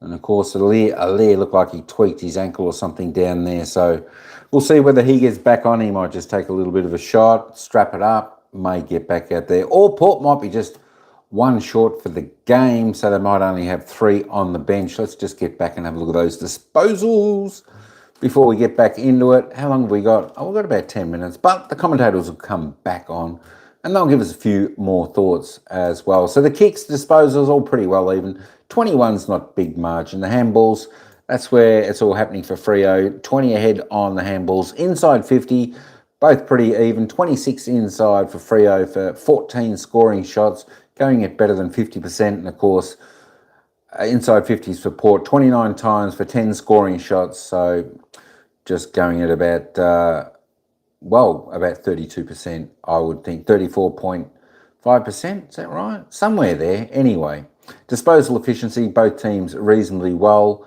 The disposal inside 50s, Port need to pick up a little bit there. Freo doing well, 57%. Free kicks, well, it's all pretty well square, 12 to 10.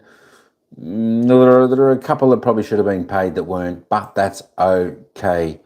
Not to worry. We don't mind if the umpire puts a whistle away and lets play go on. Sometimes it's worse when he pays the free kicks that shouldn't be there. The hit-outs, Port Adelaide dominating there, 23 to 11, whereas the Dockers dominating the clearances, 20 to 14. Centre clearances, 8 to 3, doing very well. Stoppage clearances, pretty even there. Contested possession, 75-62 Dockers by 13. Uncontested Dockers by 20.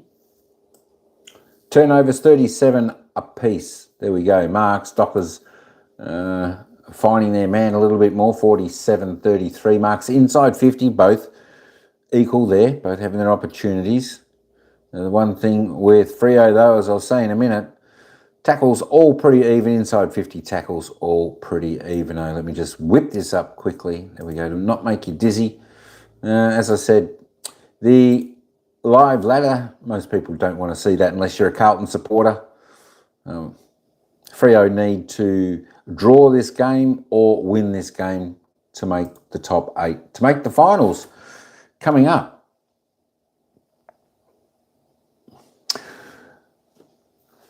Yeah, that's the live ladder. That's the difference. That's the difference with 1 point. That's the difference in 1 point, Addy. If it's a draw, they still make the 8. They go to 8th if it's a draw. If they lose by 1 point, next year. But yeah, Paul, you watched the Pickett hit on Moore. You don't think he should get rubbed out? Yeah, I can understand that, and I mean, that's how Moore goes through the ball like that. But it's the result in the player. And the thing is that Moore went off with concussion. So that, sometimes it's not always the action. It's just a result on what happens to that player that goes off, why he can get the week. I think he'll probably cop a week for that. But Yeah, no real worry there. Who they play? Melbourne. That's right. Melbourne aren't in the finals anyway, so it probably won't worry them. Yeah, he went to bump low. Yeah, he was committed, but then Moore dropped to the ground. Be very harsh in your opinion, but that's how Moore goes for the ball. You know. They always say though, if you want to bump, you must be careful and take the consequences if it doesn't come off. Even though you're positioned equally with the other person, you've just got to be aware. Be back next quarter. No worries, Paul. No worries. Will probably be a kick after the siren. It could be. I tell you what, it could be. It could come down to, it could come down to within a kick within the last minute of this game. Which team having better form right now? I'll tell you what, that's a hard question. That's a hard question. Fremantle, I think, Port Adelaide have probably got better form. They got the wins on the board. Let me just stretch this out. Port Adelaide have won their last 5. Well, Fremantle have lost their last 3, but that being said, Fremantle are definitely a good team when they play at home. So that's the only other issue for Freo as well. If they've got to travel for a final, which they're going to have to do if they make the 8, that is where the problem can lie for Freo, and especially the MCG. But you never know. I mean, Port definitely have the better form at the moment, winning their past 5 games. You don't worry about who wins today's game now that the mighty Magpies are out of it. Yeah, I'll support the last Victorian team. Good on you, Creaker. Yeah, I'm a Magpie supporter too, so it was sad to see us go. I was thinking about that. And you know what? If we hadn't have let that game go against Sydney Swans, we would have been in the 8. We would have been in the 8 because we would have been on 56. So we would have definitely been in the 8. We would have been 8th, the Magpies. And the other game, I thought about, I think it was today or last night. It was, remember the decision where, I forget the player, but he handed the ball back to Dacos instead of the umpire. And it was a free kick. And then the opposition got the goal. And I think they won that game. Pretty much because of that. I'm pretty sure that was one that got away. I think those 2 certainly cost us. So yeah, you watch the Carlton Saints highlights. The looks on Carlton supporters after the game did not make me feel sorry for them. It's a bit like that, Paul. The Carlton supporters, they certainly get into the Collingwood supporters. They certainly give it to us. So, you got to give it back. And there's probably nothing more funny, Paul, when you were saying your friend was a Carlton supporter and he was giving you stick because Collingwood missed out on the finals. Well, now if Fremantle win, you probably won't see him because he'll know it's coming back. 2 draws let 5th place on the ladder slip for us. Yeah, the draws, definitely the draws. But I think definitely that Sydney game, that Sydney game, we were definitely in control of that game. And Sydney only came good in that last quarter. And Sydney were on that real bad run, So, unfortunately, I think that Sydney game, like as Paul said, I think it was last night, that Sydney game really hurt the Magpies. So, it would have been really interesting if the Pies had have actually made it, looking at that ladder. Can you imagine if the Pies had have won that game against Sydney? They would have been sitting 8th. And they would have played Brisbane. They would have played Brisbane again. That would have been one incredible game. Just after our great win against them, in the last week or 2, a couple of weeks ago. So that's who we would have been playing if we had made it. So, So there we go. So Fremantle win this. They will go to Brisbane to play Brisbane, which is going to be a tough effort. But you know what? You've got to be in it to win it. You've got to be in it to win it.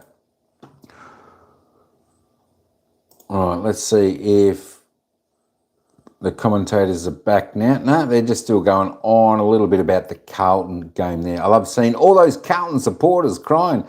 Oh, can you believe it? They've been kicked out that's where Freo wins is. I think the Pies kicked them out of the finals. Well, that was a couple of years ago, wasn't it? Somewhere there. And then, they might get booted out again by St Kilda, which they wouldn't like. But, wowee. I'll tell you what a Carlton got to do. Carlton looked pretty good throughout the year, as did Fremantle. But as we all know, you've got to come right. You've got to come good at the right end of the season. And this is definitely the right end of the season. All right, let's get back a little bit to the commentators for the last couple of minutes. Let me just have a little bit of a look here for a second. Let me just see if they're back. Let me go back to where I'm looking for. See if they're back there. No, they're not back yet. All right, I was on the wrong one. That's okay. I'm still here. And I tell you what, there's nothing worse for any team. When you're there, when you can feel it, when you can taste the finals, and something like that happens, it slips out of your hand. For Carlton, it was the 1 minute and 15 left in the last quarter when the St Kilda player snapped a miraculous goal and got it, and then it was like out of the centre bounce. It went back down to Carlton. They had an opportunity, but time ran out for them, so it slipped. It's just I can definitely feel. Hey, Will, how you going? Yeah, you're back. Good stuff. I can definitely feel for them. Because I think we've all been in that position before, where our team is, we just got to have that win to do it. All right, where are these? Let me just reload this page up. I want to see what's happening here. See if we're back. No, we're still on an ad. We'll be back in probably about 20 seconds, and then we'll be back to the commentators to get the bounce of the ball in the third quarter. Of course, the Dockers in the first quarter, 4 goals to Port Adelaide's 3 goals straight, and then the second quarter, the Dockers, can you believe it? They kicked 2 goals 6 to Port Adelaide's 4 goals 3. I think Fremantle definitely let a lot of opportunities pass by there. They had some quite easy shots on goal and just couldn't get the job done.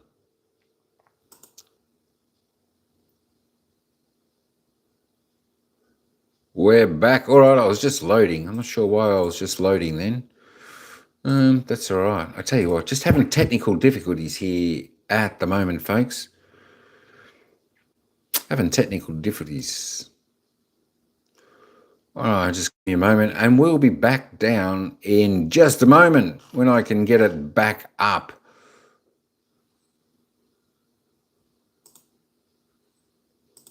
From live. All right, here we go, third quarter. Can't help but finish. I think that the finishing, as it has so often through the season, could decide this. Well, that was off so wrong, that one. You call it, Pav, but that was matched up there. They've had that a few times this game. Port Adelaide straight out the front. So dangerous, clearly. Yeah, that sweeper out the back there for Freo. They've exposed themselves a few times in the centre bounce. So very nearly. Fife was in a wrestle, then goes back to find the footy to release Frederick. Couldn't quite connect with Switkowski. Burgoyne pinched it away. Logan Evans to Sweet. Now the power can move it. Bergman trying to place the kick. Just missed Radikalea. And a strong tackle laid. Get a ball up. Moves well, Sweet, doesn't he? It's a good matchup.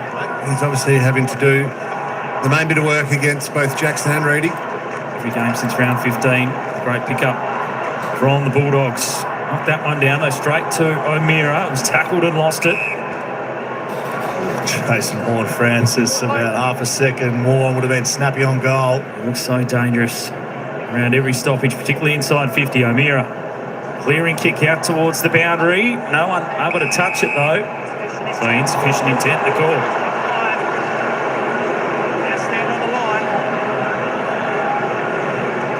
Burn Jones. It's a high one into the pocket. Georgiades is there, carries over the back of the pack. No danger in it. He ran a nice little pad. Georgiades, he had Luke Ryan for company, sort of slipped in behind him and then exploded as we have a look at Kane Farrell. Devastating news for him. left hamstring. Given Houston's injury or suspension, Yeah, it really does threaten them, doesn't it, going into the finals? certainly does. That's what the season and the length of it is all about. Chapman, Drew. I was waiting for a moment to pounce. It didn't eventuate. Now the high ball. Jackson manoeuvres to the front and wins it. Got the hands high. Wiskowski couldn't do too much though. Burgoyne a little hand off to Rioli. Just pops it up and hope. Georgiades just overplayed, but Butters didn't and doesn't. Well, the kick was a bit strong for Boat. Gets himself set. There was always some options forward. And Evans hugs it tightly to his chest. He was the first to leave. As that little scrimmage came through, the forward 50 entry, Evans was the first to leave. He went hard, and no Freo player went with him. Set up so well behind the footy at the moment, Port Adelaide. I'm sure we'll see it again, but Aliir, this is why it's so important he gets through for Port Adelaide. He's sitting behind the game, 50 metres in the clear, and Freo can't get those quick breaks going. Southers a role he knows so well. 8 goals, 7 in 13 games up until now. Francis Evans stabs it truly. It's a kick with conviction. And a kick that takes them to an 8-point lead, Port. He called it well because just a bit of a scramble here. It was a great use of vision to get this ball outside and then into some space because the density of numbers all around where that ball came inside 50. Well, look at this. Well, that's just poor by Fremantle. 2 and 1. Yeah, D50. You need to go on lockdown and free forward. It's not enough urgency, and that's happened a few times tonight.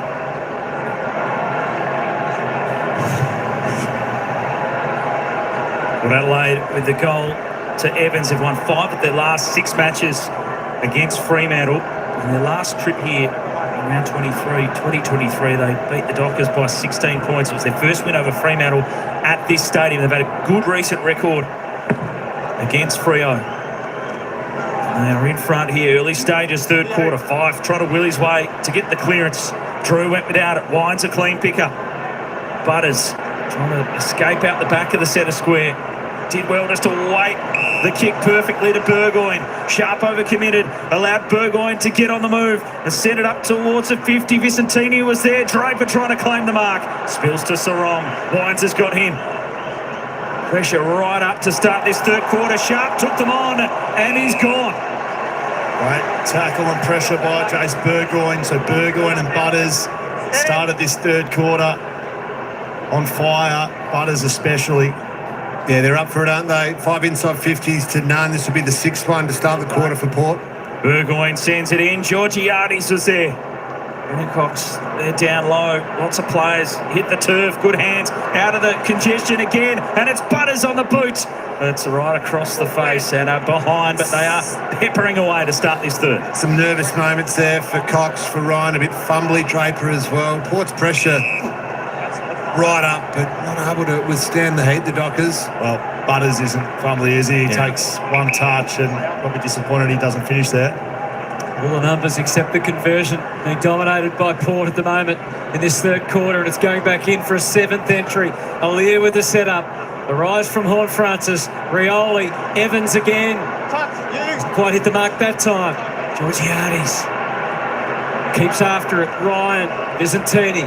Ryan prevails. Cox. A rethink. Started to doubt himself, but that's a good choice. Back to Clark. He's just stabbed it forward. Look at Logan Evans. The brashness and the confidence of youth to the goal square. Radigalea. O'Meara as a defender. Horne-Francis. They're just too good at the moment. Too dominant. And the superstars are rising. They certainly are, Hunter. Just another example of a 2-on-1 because there's enough numbers here in time for free. I'm not sure this kick from Clark. Firstly, Switkowski is not ball side, and really smart play there. But have a look at this. It's a good contest. They're sort of there. Both Dockers 2-on-1, 3-on-1 almost. Horne-Francis, the most dangerous player on the field, left all by himself. It's a leap by Evans.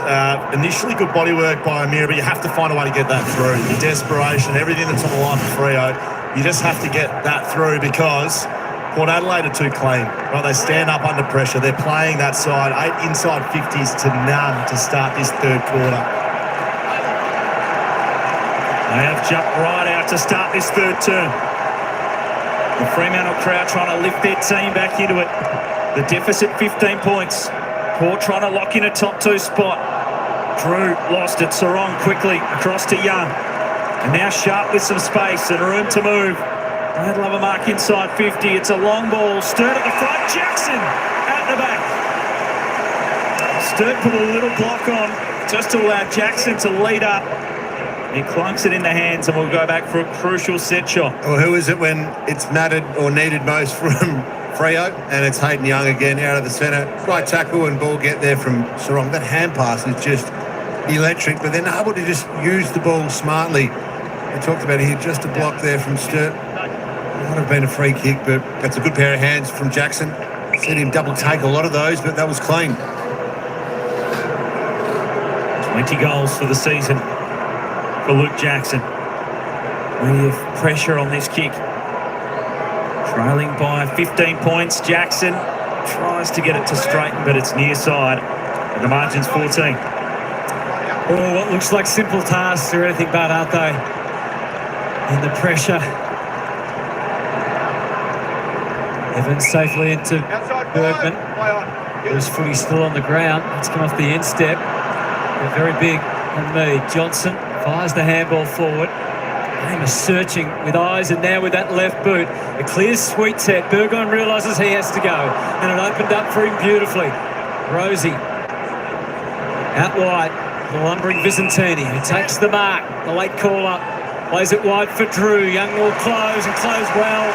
Did more than defend. To try and turn it into attack now. Beautifully placed ball for Sturt. So all their forwards are up. Who's back? Jackson's calling for it deep. Instead, it's a little handoff. And now it gets to Jackson. He came late at the front. Voss so close. Czukowski wasn't sure whether to give or not. He does. Voss. They ride it home, but the wrong side of the post for Patrick Voss. Yeah, once again, it's the pressure from Port Adelaide. This time it's Bergman just throwing his body at Patrick Voss, who normally, probably against most sides, has a free shot there, but Bergman, the desperation. Oh, he's also having to play a lot taller, so he's playing on Voss, he's playing on the likes of Jackson quite a bit. Only 189 centimetres, Bergman, so he's doing it both with the ball in hand, but particularly in defensive efforts. 13 points. Draper in front. Alex Pearce, of course, for part of this season for Fremantle. Draper's had to step up and play a role as Wagner just gives that a lot of loft. Jackson trying to close. Poor entry. Jones intercepts. And Francis.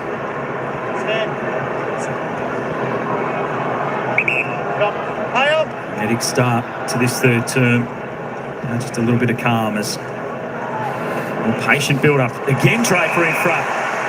Takes the intercept. Santini couldn't spoil. And that'll try to get some of that run back as Sturt weaving back through the traffic. O'Driscoll, his handball disrupted well by Rosie, and Port Adelaide can counter-attack. Burgoyne to Horne-Francis. Sweet, waiting all by himself at half-forward, and the big ruckman saw the goal square unguarded, wanted to unload the kick, but it's across the face. When it's this much pressure in the game, handballing through hands in terms of the Port Adelaide players, just not the right thing to do. Use your numbers, drive with your legs, and then make sure of the one. So many crucial areas in between the arcs, you can open yourself right up. Yeah, but they're looking forward and seeing a loose behind the footy. That's why they want to give those hands. Aliir just putting himself in the right spot. Johnson to the wing. Zerk Thatcher refused to be rushed. Awkward for Drew. Instead, Czukowski gives Fremantle a chance. And that's now gone.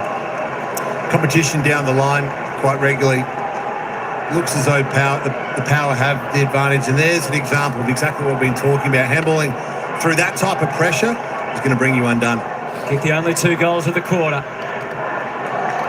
Mead rode the tackle well to get the handball forward. Clark was ready though. And this will be a launch of significance. Drew puts paid to that. Buries Young right into the logo. climbs to his feet and looks to move it through the middle. Jones, after a nervous moment, pumps the handball to Burn Jones. And on the full extension, Vicentini again, disrupted at the last. Draper can bound away, and it's all go for Freo through the middle of Fife. A long ball to half forward, as it's not marked by Jackson, but the free is paid. They thought about the advantage. It'll come back for Jackson. Frederick still waiting for it inside 50. Just didn't see him, did he? Did not see him at all. He's not having a shot. You would have thought he's going back like he is, but He's in about 25 metres of space, Frederick. Woodruff man up now. The run comes from Wagner, who pumps it into the top of the square. Poor entry. Just too much time for Port Adelaide to intercept, and Zook Thatcher again. There's yet a number of those Scurry this quarter from the Dockers. Just poor entries, shallow entries, or just kicking it in the wrong spot. I don't know if they're working hard enough. There's plenty of time to get someone down there to represent. Really missing Josh Tracy the last few weeks inside 50. As Fife won it well. Pokes the kick over the top for Brayshaw. Scrambled to get there. He wants to roll and go. And again, sent it in long. They get a leap at it. Voss at the front. Sport away by the power. Bergman had to hold it in. It spills clear. Fremantle with some numbers. Sarong threw his man out of the way. Burn Jones is there. Burgoyne. Every possession under so much pressure as Fremantle lock it inside their 50. Away to Young, who just needs a little bit of space to have an impact. And from about 55, launches long. Jackson's there. Amos couldn't. And there's a free kick, a push, and a free kick to Fremantle in the square. Yeah, it was a late call, but it was there. It was absolutely there. Jackson didn't have a man on him, and to go up and jump, he had to have got a push, and there was pretty sure two hands straight in his chest, not looking at the footy. Jackson directly in front.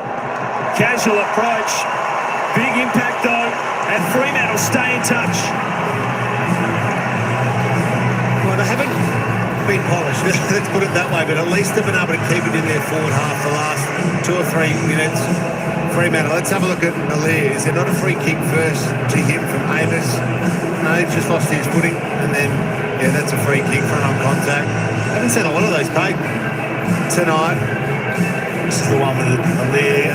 I'd like to see them let go. Yeah. Vicentini's got to get his eyes back on the ball. He needs to turn, doesn't he? Yeah. He needs to turn, have a look at the ball. That's why the free kick was paid against. It was delayed, but so they haven't had the scoring ability or the really the polish going inside their forward 50, but they've been able to get just a little bit more control, a bit more territory in the last couple of minutes. So just when you thought it might be getting away, as has been the case all season, it tightens again. Lead back at 8. Fremantle perhaps emboldened by the goal. I feel more settled. Young. Forward handball again. Johnson, neat of step. Long of kick. Down to full forward. Flyers are wanted. Fife denied by Bergman. Yeah, we've talked about it, haven't we? What a great pair of hands. He's doing it not only at stopping them, but he's just going for his marks. Brilliant piece of play. It's allowed them to put Ranagalea forward, hasn't it, over the last month, that Bergman can play a bit tall. Yeah. Evans has Burn Jones, or the run of Evans, he goes for Burn Jones instead. Up ahead, the numbers, the obvious outlets are covered, so it's wide initially. Lear steps forward and then back, waiting to make the right call. It's a floating ball, it's falling a little short. Ranagalea did everything but mark it. Draper needed help. Wagner, the tackle was lingering too long from Butters, who's frustrated. Free kick going to Wagner. As the Dockers puts the stop sign up and makes the full assessment. Now go forward. Pokes it to half forward. It's over the head of Voss and Sturt. Burn Jones at ground level. Needed some help. Logan Evans didn't really handball it away. It spills for Fremantle. Frederick with a hot step, but lost it. Didn't handball correctly. Tried to just a bit too much. No, it was the fumble first, and Freo across the board have done this, but you do that against good sides. Great pressure again from Port Adelaide, and too often Fremantle fumbling when Port Adelaide are clean. 8th disposal of the quarter for Logan Evans. What a pickup he's been for the mid-season. It's a valuable recruit. And we're going to need plenty of troops through the finals. Dan Houston, of course, suspended. Came Farrell with what looks like a nasty hamstring injury today. It's a significant blow. I've had a bit of illness throughout the club during the week as well. Charlie Dixon are laid out today. Dangerous kick here. Bergman had it knocked away. Sturt with the pressure. Wagner with a fumble. Couldn't take the handball from Voss. They try to win it back. Another fumble comes from Sharp. And that's when Port just swallow you with their pressure. And it turns into a stoppage after Fremantle were looking like they generated inside 50. Yeah, cool heads will get it done on a pressure night like this. You've got to take possession first and then think about the next play. So fumbly at the moment, the Dockers. Turning the ruck down. Young lost it. Now Port can go again. Mead on the boot through the middle of the ground. Ryan controlled it with one hand. Away to Chapman. Now some space for Frederick. Crowd lift. Trying to urge them to go forward with some pace because Port get lots of numbers back. And the bomb kick in makes it tough to mark. Port in front. Could have been a free kick to Jones. Bergman. Now he's under pressure. Horne-Francis lost it. Switkowski's there.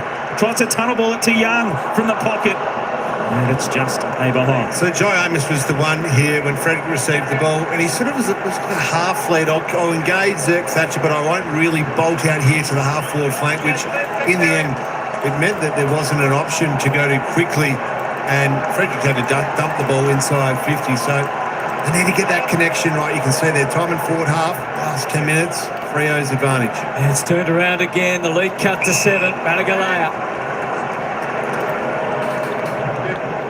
towards half forward. It's a genuine one-on-one. Drew wasn't quite sure when to come back to the footy. He's tagged Chapman. There's no getting away. Neutral call. It's a good play, isn't it, though? Just get it to a one-on-one. If you win that one, if you're Port, you're out and you score. Georgiades back in the goal square. That's where it could be headed. Rosie with the dump. Boat with the setup. Into the pocket. Georgiades came, keeps his feet. That could be telling, though. Ryan magically won the ball back. And now Drew is given the benefit of the doubt. Yeah, it's just every single tackle, everything on the line. Every time these players go in for it. Dante, here, guys. See and feel the tension around Optus Stadium with these Dockers fans. Butters, a little bit of space for Wines, not enough to leverage the kick in the direction he was hoping for, but every behind might help the cause. There's been a significant shift to Port Adelaide's ball movement. I think they're trying to slow it down a little bit. Had a huge game last week in the showdown. How much run will they have for this last quarter? I saw Michael Walters warming up. When did they inject him? Kath? I was just about to say that. He's been doing more and more run-throughs in the last 5 minutes or so, so we know Port were forced to make their sub, but whether Fremantle, they have that luxury of making their sub in the final quarter. Some dash out of defence was dangerous from Chapman. He made it work okay for Frederick, and the handball on the outside. Sarong with some run. That was the vision. Hits the target. Yeah, he's the one, Caleb Sarong, only in the 11th disposal, and they get him active. Young can pinpoint a kick. He went for Voss. It was knocked away by Jones, run down by Burn-Jones. Dislodged the footy and holding the ball. Again, how many times we called this? 5, 6 lunging tackles from Port Adelaide players. This time it's Darcy Burn-Jones who come all the way down from the fourth, and I'm not sure, but just look at this, the desperation. Finals type footy. It's the brand that Port Adelaide play. The pressure they've been able to find. It's helped them to the top 4. They're fighting for the top 2. And again, they scramble it forward. McEntee just trying to get it forward any way he could, as does Butters, trying to sock it to his own advantage. He's got Wagner for company. Butters lost it. Clark got caught in the traffic. Rosie able to emerge. Back through to Boak. Important touch from O'Meara. O'Driscoll kept it moving his direction. Wagner, Clark, again they swarm them. The pressure overwhelming from Port Adelaide. O'Driscoll went in. Now Rosie, just a step through traffic to Mead, to the square. Got some options, Rioli's there. Now to push, the free kick will go to Fremantle. They want to take the advantage, but they haven't got much up the ground. Sharply run anyway, that's his nature. And he drives it. Amos, beautifully timed push. Works to Thatcher under it, then kicks quickly. Deep to Young. He's pushed forward the dynamic mid. Keeps his feet, matched by Burton. The experienced former Hawk is going to have to play a big role in the Port Adelaide finals campaign. Has a big win there and finds a big man and another one from Sweet the Ranagalea. And Francis tells him just to calm. Yeah, it's really great composure from Sweet. Just to slow the ball down. It's been frenetic pace. They've done this so well. Plus 14 uncontested marks this quarter. They've really evened that aspect up. Cox, a prior position all the way, made sure it was going to be his. Swings it back to Chapman and they start again. Switch it across defence. Sturt on the way from goal. So this is what Freo haven't done that much. Control a bit of the ball. Opens up through the middle. Brayshaw's kick, a good one to Frederick. Off a step. He launches it in for the height of Reedy, but again, the entry favouring the Port defenders more than the Freo forwards. Corey Wagner's heading down into the Fremantle change room, so the Dockers might be forced to make that sub now. Scaff certainly always puts himself in harm's way a bit. Wagner. Well, he had that huge chase down the ground. See maybe a contact injury here. Yeah. Got ahead of myself. He hasn't gone down into the rooms, turned around, he's gone back down to the bench. Thought better of it. Just walking it off down there. Corey Wagner. Well, it's an interesting thing what they do. I mean, if Wagner's injured, obviously it changes a bit. He's the defensive one, but whether it's Sarong in terms of Switkowski getting inside a bit more, they just need a little bit more pace and something different inside that midfield group at the moment. 8-point margin means Carlton are currently in the top 8.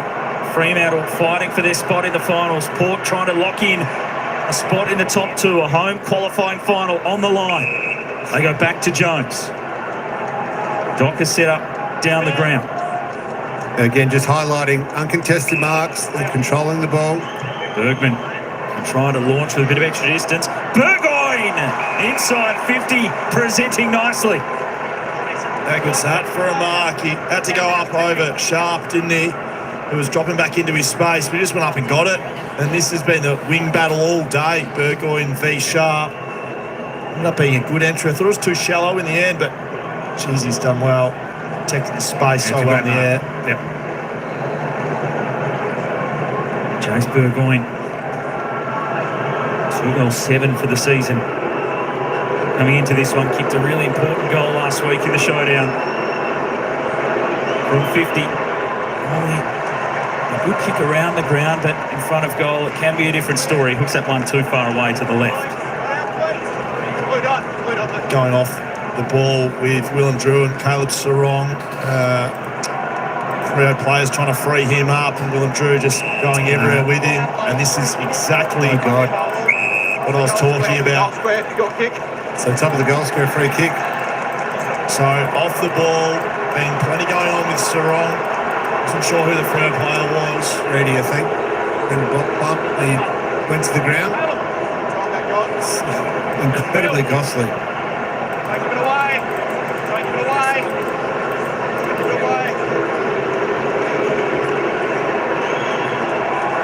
So the goal goes away, the power from the free kick. They punish.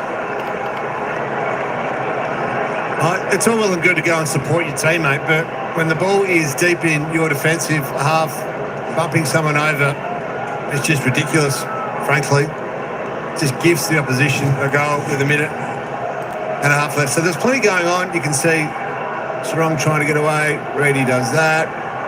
Bit of bumping, bit of pushing. And then there's that one into the back. That was silly behaviour there. I see a headbutt, or am I making that up? Huh? I wouldn't know about those, but just an awkward bump. Okay, perfect. But it is just a costly cough up with a minute and a half left in this one for Freo. Carlton fans will be very happy with that. They will. Frio's fans counting that cost just at the moment. They still have time though as Young and Sarong get to work the forward handball. The youngster can make amends with a driving kick if he can connect with Jackson. Aaliyah immovable though. Loose ball, Switkowski already thinking what he's going to do next. Sturt, steady, strong! I think that constitutes a response.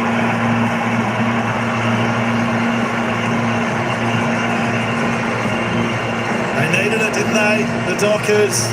They had to answer that. They just had to get a goal back before we went to half-time, and centre bounce clearance go to work. I like this from Reedy. He looked sizzling out of the middle, and contest, a fumble, which was spoken about from Switkowski, but it's a good finish from Sturt. It just highlights the importance of centre square bounce. It's good spread from Sturt. He's a very, very good goal kicker, one of the most accurate in the competition from set shots, but that was crucial, wasn't it? A snap. And what was a gift to the power, it's back on almost even terms. Out of the middle, Fremantle have been good. I'd love another set of clearance here, but it's Horne-Francis who responds. And Drew, who pumps it inside 50. It's over the head of Butters. Drop mark by Chapman. Draper has to mop it up. He's able to escape. There's a collision. Plenty of players go down as Walker sends it wide, hoping for O'Meara will be happy with the boundary. With 50 seconds remaining in the third term and a 9-point margin. Every time you think Port Adelaide have just about skipped away, Fremantle find a way to a goal. Yeah, they do. And adversely, Port Adelaide answered back with a centre bounce clearance when they need it too. Sweet, straight down. Fife took the contact. Wines, crunched. Was it high? It was from O'Driscoll. Umpire off the play, spotted it. Young says he threw his head back. Crowd not happy. What about this last 40 seconds or so for both teams? 9 points in it. Looked high from O'Driscoll as it goes long and strong inside 50 again. Evans was down there, spills away. Drew ready, an important touch. Francis Evans in there, Sweet disrupted. They pile in. Fremantle desperate in defence. The power would love one just before three-quarter time. Red alert if you're Freo right now. 17 seconds. Red alert. Red time, absolutely. Do or die football here for Freo. Port Adelaide will be throwing something out here. The coach can't sit still, so he stands. Sweet towards the line. Questions are asked, but the answer was quick. Not too many questions coming against Port Adelaide over here at Optus, of course, with the crowd. Let's watch Jason Horne-Francis here working strongly with Butters and Rosé at the front of the stoppage. And Hinkley hoping for one last. He's on the move, Horne-Francis. Reedy prepared to take it to ground. 30 seconds away. There's still time. Players, Butters, Rosé trying to do a deal. Horne-Francis to do a deal. Butters going one way. Sharp absorbed the tackle and the siren sounds. Both teams had their moments in that corner. Ken Hinkley, Justin Longmuir, who will prevail? The seasons of Fremantle and Carlton are still on edge. The last quarter of the 2024 season is next.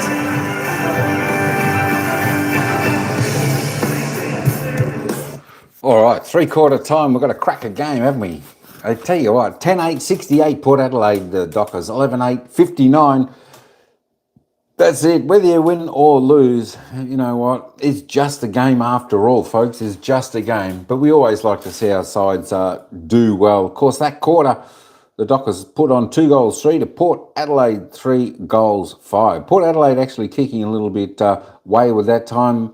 But that being said, Fremantle going inside their forward 50 plenty of times. I tell you what, I don't know what they're doing going inside 50, bombing the ball.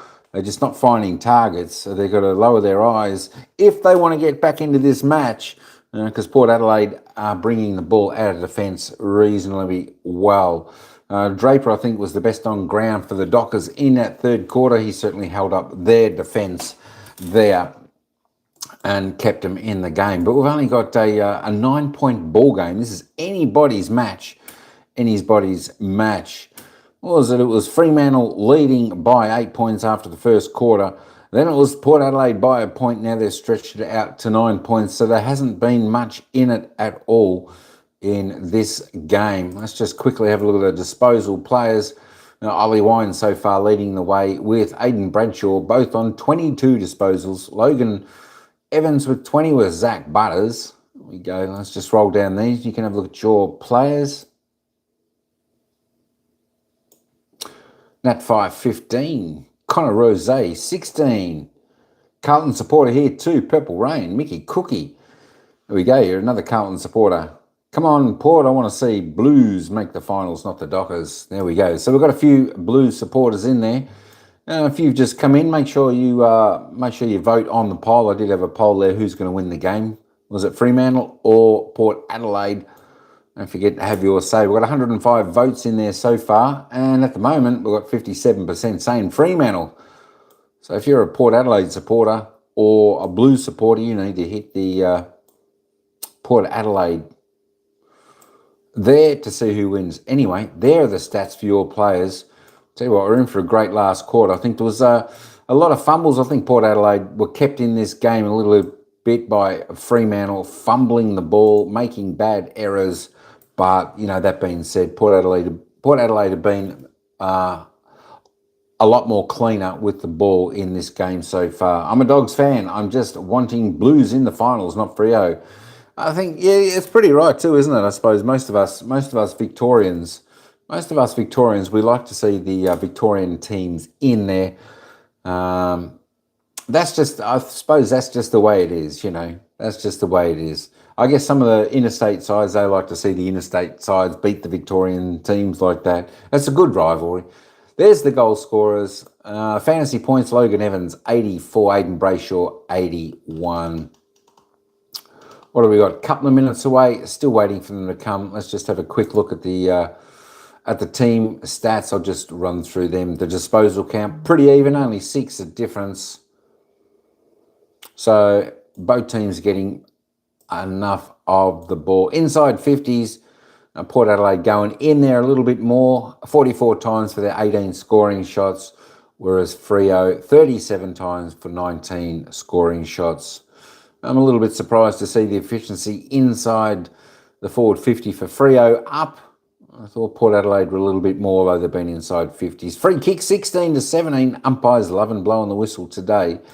Plenty there, but it's pretty even though. They've both got pretty much the same. Yep, I'm also just still upset after the 22 elimination final against Freo.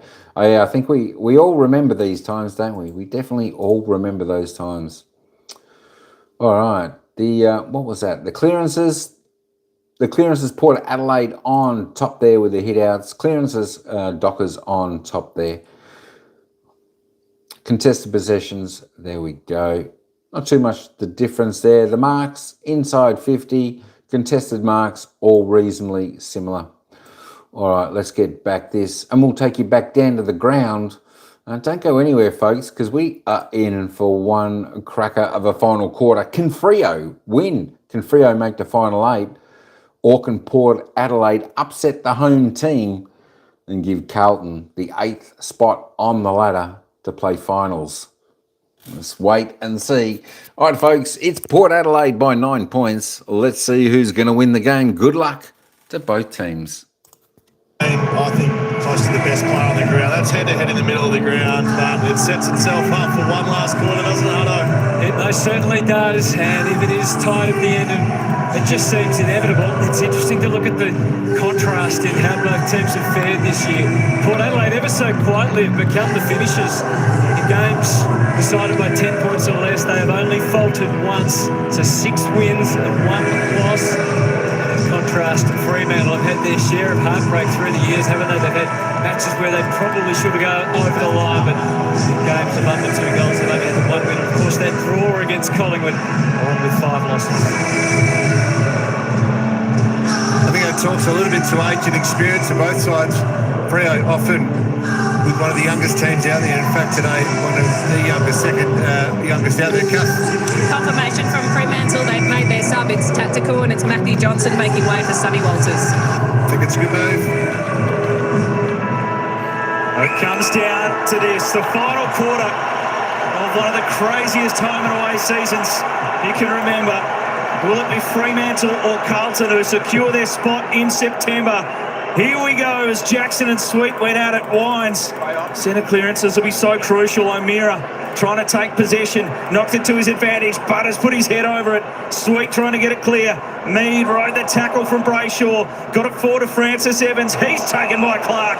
It's going to be a hot footy to be won in this final turn. Isn't it? You can just see it.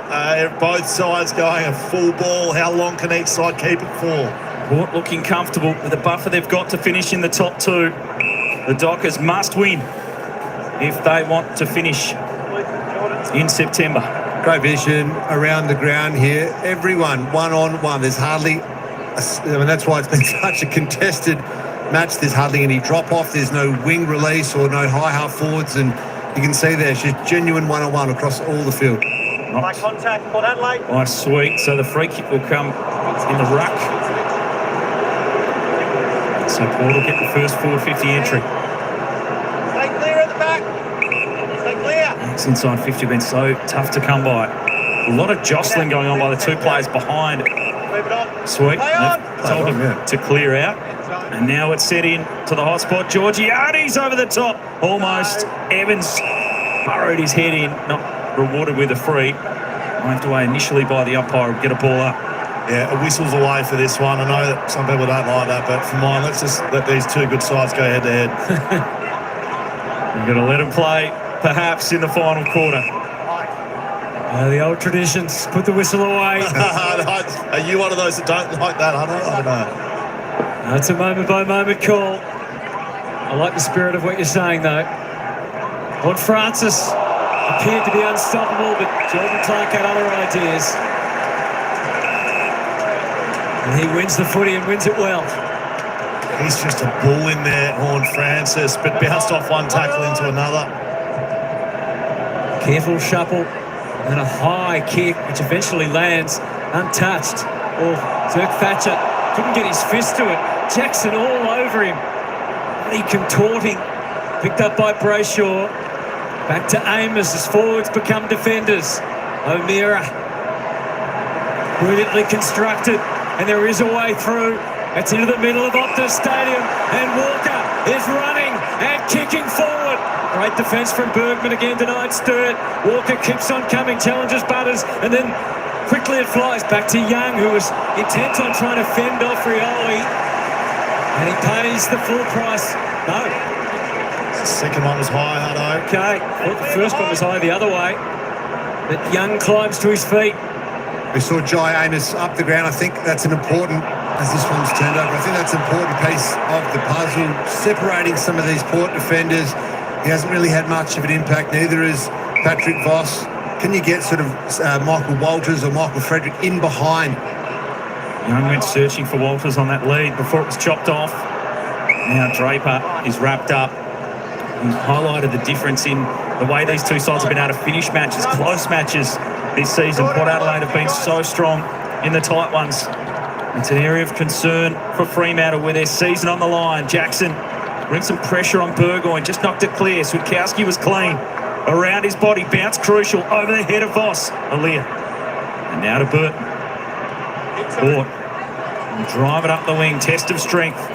Ranagalea was there, bounced back to his feet. Ryan had him, and holding the ball. Gee, it was a good recovery, I thought, just to get up so quickly, but just tried to shrug the tackle. He did really well to begin with, to make the contest, recover, and then he was holding the ball. He did try to break the tackle. 9-point lead to Port Adelaide. As Carlton sitting in 8th spot as it stands on the live ladder. Plenty of time remaining. Season 2024 going right down to the wire. Oh, imagine being a coach. I think his fingernails were gone before the game even started. Greys are coming, don't worry about that. Port Adelaide set to host a home final against Geelong. Sydney will play the Giants. Brisbane will host either Fremantle or Carlton. As it stands, it's the Blues. Frustration's telling with Brayshaw. Not the best connection. Couldn't have gone much higher. Ranagalea got a good early read on it. Lace out. Yes. Counters a beautifully effective kick. Correct. Now the former Cat heads inside 50. Oh, Lord Francis came, but his timing wasn't quite right. It was a high on Wagner it was. Heard the groans. As the home fans thought for a moment it wasn't going to be paid. They can set sail. Cox wasn't sure whether to go or not, but they have to. And it's straight lines towards the goals. Brayshaw. It wasn't quite as straight as he might have imagined, but they can set up around this throw. Just great pressure from Burn Jones. They were out there again, Brayshaw. Hamill's just slightly behind him, but it allowed Burn Jones to use his greatest skill, which is closing speed and then apply the tackle. Brayshaw, with 25 disposals, leads the way for Fremantle. 24 for Ollie Wines in game 250, leads the way for Port. Boundary throw in at the stoppage. Jackson got it down. There's Wines in and under again. Mead's kick was touched off the boot. Wagner wrestles with Francis Evans and they go over the boundary. So Willem Drew is going everywhere with Caleb Sarong. He actually started outside, so perhaps they're trying to free up one of their other wingers or forwards, particularly when it's down in the forward 50, but it's been well done by Drew. Caleb Sarong having the usual impact. He's not had a game under 20 disposals this whole season, Caleb Sarong. He's on 12 right now in this last quarter. Drew's done an exceptional job with the tags. That one goes out of bounds on the full. And Young, a bit sore after that last one. He's looking for a sub or a rotation, should I say. Very Froppy as he goes to the bench.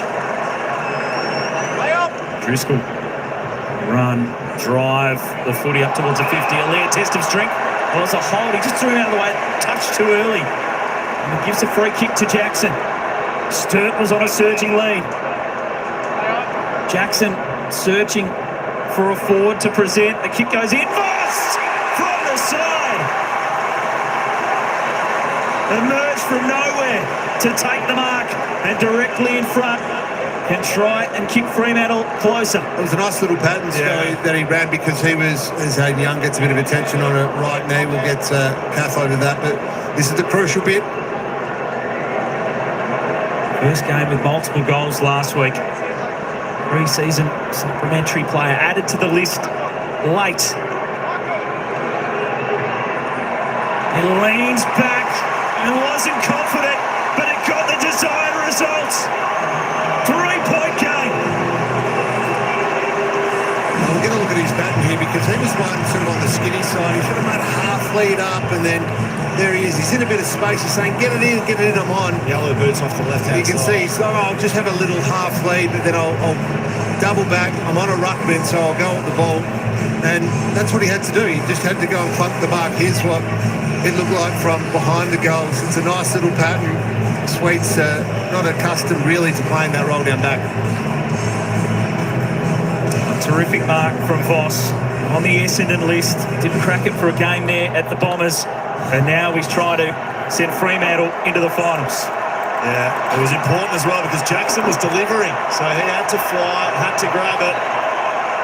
Listen to the crowd. Thatcher, an ex-Bomber, so their paths across at Essendon won their AFL best and fairest. It's delisted. It's down to 3 points. So now Reedy into the ruck. Give Jackson a bit of a spell. There's Hayden Young. Looks to be okay. First goal of the final term. Closes the margin.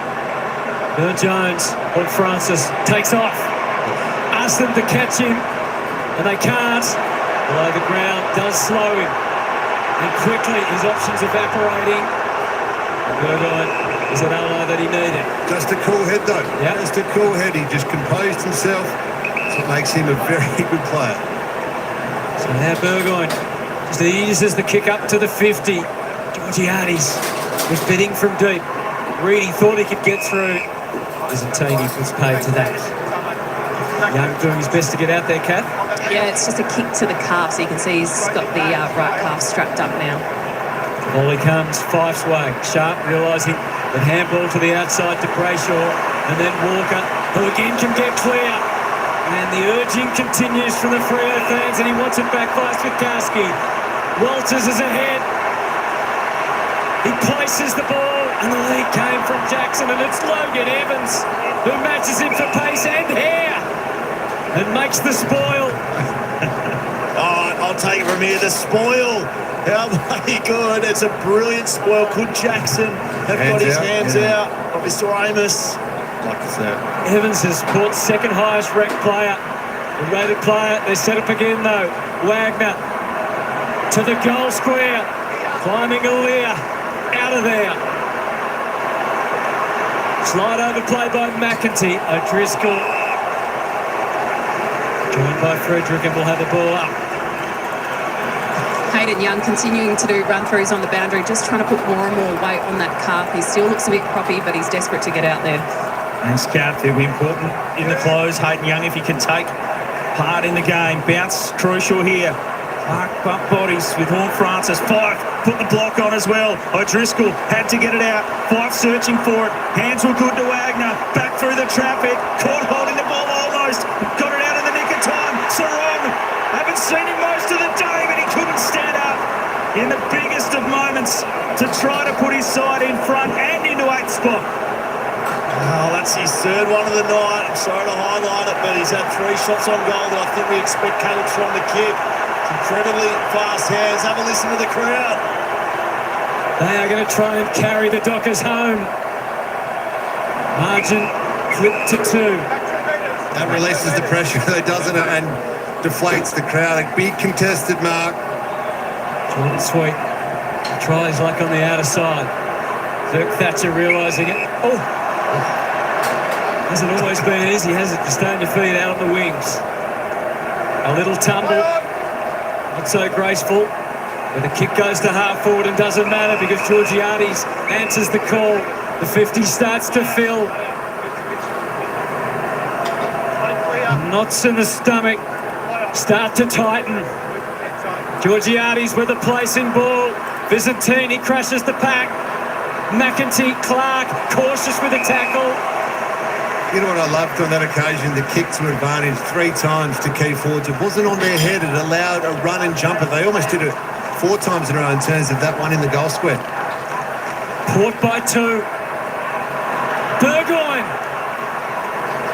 His kicking has not been accurate all year. That's a behind. That's a gift, though, if you're a Fremantle winger or defensive player, as we have a look at how long Young has been off the ground.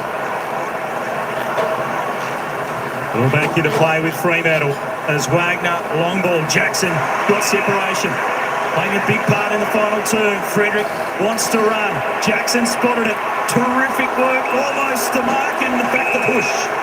And just about had it in the hands, but the front on contact from Burn Jones. King doesn't like it. I thought he did enough. I thought it was just ball from Burn Jones, who's been playing in the back line the second half after the injury. Frederick in short to get another look at it. Yeah, not a lot in that. He's quickly in, goes Brayshaw to the hot spot, and Sir Thatcher again. Well, we keep highlighting it, but just that little bit of composure as you enter the forward 50 or with ball in hand. Just can't blaze away like that. Need to kick it to the forward's advantage. Too easy to defend that. The finals have come early. What a finish it is. Is there a push? There was. Brennan Cox with a push in the back. Sweet takes the free. He's had a couple of big moments. Draper snatched at it. Boat just about through it. Draper goes again. Butters clean. And the handball over their head. Terrific skill. Knocked down Francis Evans. Sarong under the pump. Miss Wagner. It's a hot footy to be won with 10.5 minutes to go. And Justin Longmuir is frustrated because there's some fumbles, there's some missed handballs. The Port Adelaide pressure we've highlighted all night is still here. Can the Dockers hold up to the heat? 10:28 remaining. Visentini. Fife, seniority clause. Horn Francis, dancing feet. Butters scours the 50. Goes to where he can see his teammates and Rioli. Rolling and taking the mark. Wow, Horn Francis and Butters, yeah. 2 midfielders we spoke about at the start of this quarter. Just the quality. Look at this. Steps in. You cannot underestimate this kick, though. He knows exactly where that's going. There's enough numbers there for Freo, but he's just popped it right in the perfect spot. He has to stare it down, block out the crowd, coolly, clinically, undeniably, kick a huge goal. And you can just imagine the reaction around the country from Carlton fans. They have been tormented all day, but as it stands, they are 9.5 minutes and 9 points away from playing finals football. Let's have a look at it. So Draper's there is the free player. You've got sort of wingers and half forwards there, Michael Walters. This is the difficulty of the kick. There's numbers everywhere there. So if you're Fremantle, you're looking at the space, you're like, well, where's this going to go? One, it's not desperate enough from some of those Fremantle players, but two, it's just elite ball use from Butters. The easy kicks the one down the line, isn't it? Yeah. But because he's so good, one of the best in the competition, he puts it where it needs to be. Kath. Hayden Young back on the field, but still really struggling with that calf. He's gone forward. Out by 9 again, Port Adelaide. Huge centre bounce. Sarong trying to inject himself. Tackled well. Under 10 minutes to play. Young out there battling with Bergman. Port Adelaide get the hit out. O'Driscoll tried to knock it on. Found the footy himself. Reedy a slip with the 45 for O'Driscoll. Brayshaw by hand. They emerge out of the stoppage. Sarong darts a kick to half forward. Voss presents, turns full-chested, barrels his way towards the 50, keeps the kick low. Young had to spoil. Burne-Jones under the pump. High kick. Burgoyne. O'Driscoll. Ball hits the deck. Cavalry arrives. Walters tackled. Lost it. Fremantle right on the 50. They tackle and hold things up. All players so well done. You have to keep your feet in those situations, those head-to-head matchups, one-on-ones. You need to keep your feet, and everyone did. Is there a moment for Michael Walters late? The sub, who's missed a lot of footy, back in the side. So much experience. Fremantle needing a goal. O'Driscoll. Brayshaw on the boot. High ball to the pocket. Young's there, front and square. Evans in best spot. Young got the arms clear. Away to Sturt. Ducked his head. Emerged from the trouble. Got it to O'Meara. He went in hard. Bodies on the line. Tough footy to be won. Spills away. Sarong had a few siders off the left. It goes away. Stays inside 50 for Fremantle. Bodies flying everywhere, and Port have risen to the challenge. So for the first time, they're really starting to get on top of the contest. +5 clearances for the turn, +5 contested possessions. That, for most of the game, has been in the favour of the Dockers. Port lead by 9. Freo, though, are close to goal. Hasn't happened for Sturt. Burne-Jones back in defence. O'Meara finds a way closer. Tchaikovsky. Walters. It was set up perfectly, wasn't it? For the veteran. Yeah, Lear destroyed him in a tackle. Starting to just get a little dangerous here. You're going to need some Michael Walters magic. Yeah, those little half chances, aren't they? You're going to need to take those with 8 minutes left on the clock. Evans out of defence for the Power. Draper in front, couldn't mark. Get a stoppage on the wing. Interesting to see that setups behind the ground for each side here. Freo not putting anyone loose behind the footy, keeping pressure on it. Ready to hit out. Butters hit it with pace. Just reeling the footy forward. Not 15 for Clark. So has to go. Loses territory. Works it with Draper. Dangerous handball. Coughs it up. Back to Butters. And now Port can go forward again. Boak with a long kick. Brennan Cox was there. Radigalea trying to claim it. It was certainly off the hands of the Docker first. And we'll get a ball up. They're just keeping a really close eye on Hayden Young. He cannot go. He's playing full forward, very deep. He's got Bergman for company, but he just cannot move at the moment. So you can see there on screen how sore he is. Really struggling. Dockers best user by foot. No, they need him. And the physio's, so the physio's gone out to him just to check if he can go. You can see his mind saying, I want to keep playing, but not really sure he's any value at the moment. Last quarter, Brayshaw leading the way. Butters has been big. Tense moments in the final quarter of the home and away season. Sarong starting to get busier. High ball just blasted to half back. Young had to commit. Crunched the pack, got it loose. Brayshaw the fend, got rid of Boak. O'Meara, it opens up for Fremantle. If the ball will sit for Sturt. Jones pressuring, nudges Sturt off it, has to go. Took the contact, over the top. Switkowski bumped out of it, well done by Wines. Port Adelaide win it back, and with composure, they go in short. It's a great defensive run from the power mids. Wines, Butters. Hayden Young to the bench. He just doesn't look good with that calf. Under 7 now, and they spread across Optus Stadium. Play on!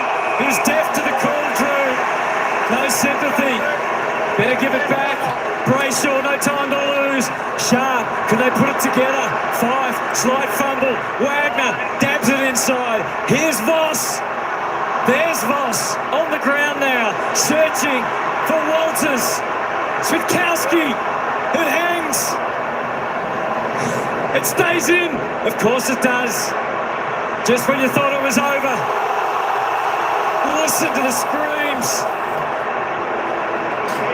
Burgoyne.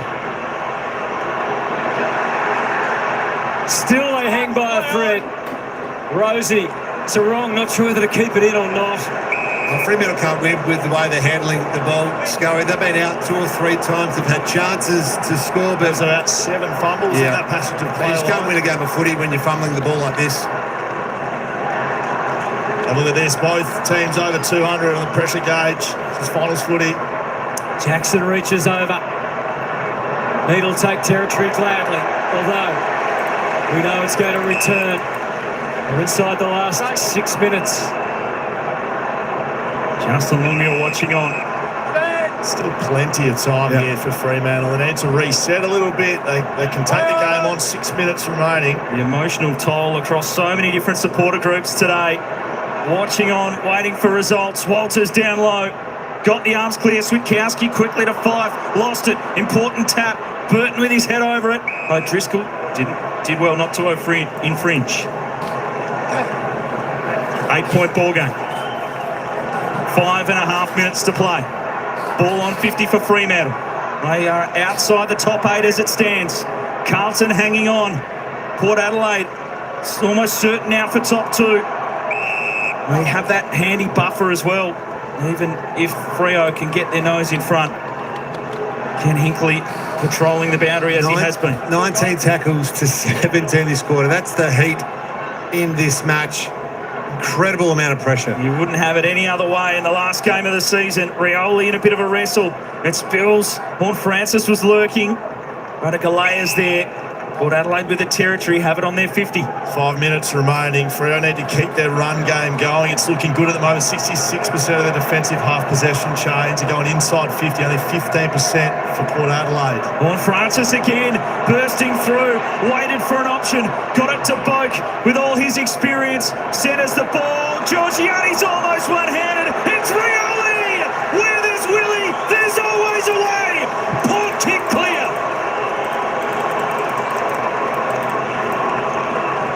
Willie Rioli, he knows all about Optus Stadium. He knows how to play here, of course, from the West Coast Eagles.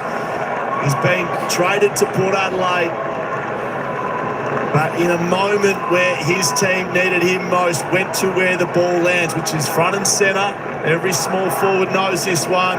Horn Francis clean again. This is the difference, the cleanliness.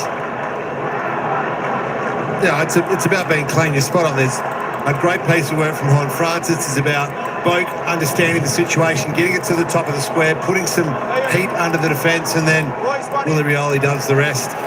Wherever you've been hibernating, Carlton fans, the bedroom, the shed, out the back, come out, you've got to watch this. Port Adelaide's lead is 14 as it stands. The Blues are in, the Dockers are out. But this season has given us so many surprises. Have we got one last twist? Well, the Dockers are playing a very... so they've changed a few things. Draper's gone to the wing. He's trying to get forward to a score situation. It has to start out of the middle. Rosie, inside again. Rioli's ready for a third of the quarter. Oh, until Radagalea got in his road. Fremantle's season is hanging by a very thin thread in the deepest, darkest part of defence. They have to go forward. Cox knows that. Stunned silence as they crash in from all angles. Francis Evans holds them up. Just been a huge last quarter from the power. Their desperation, their clearance work, their will to get to the contest has just been first class. Board inside 50, Switkowski to Clark. They have to take every opportunity now, the Dockers, to keep their season going. Aliir attacked it well. He's battled through injury. Sarong half a chance. Drew wearing like a second skin. Away, taken now by Boak. Back to Drew. Took a big bump from Voss. It was late. And a downfield free kick. And straight back to his feet. Not happy with the treatment. That was there, and you said 50-50 chance in the middle there. Perhaps, well, Freo haven't taken those 50-50 chances. In fact, they've lost most of them. They've been fumbly or not. Staring down a loss in another close result with their season on the line. Ryan with the spoil, knocked on well by Sweet. A crash in, Georgiades couldn't take it down low. Sits on top of it and holding the ball to call. 3 minutes to play. 3 minutes, 3 goals. It's a huge ask, particularly given the way Port Adelaide are defending. Ryan just pulls the trigger down the centre. Fife couldn't get there. Sweet with a good spoil. Wines, a handball in game 250. Sets his team going. It's back to Ryan, who takes the defensive mark. They just have to go. And that means there's opportunities for good and bad, and they turn it straight over. Burton pops it to Boak. And this man who's played 368 AFL games, he's the most experienced player in AFL history, never to play in a grand final. It could be this year for Travis Boak. They're on target to finish second. They'll host a home final. 2 minutes 22. A marvellous effort from Ken Hinkley.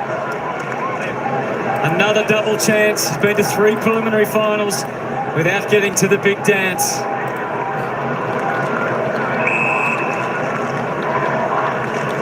Port Adelaide will be trying to slow this down. More repeat stoppages. Set up behind the footy now. They're going to loose back behind the play.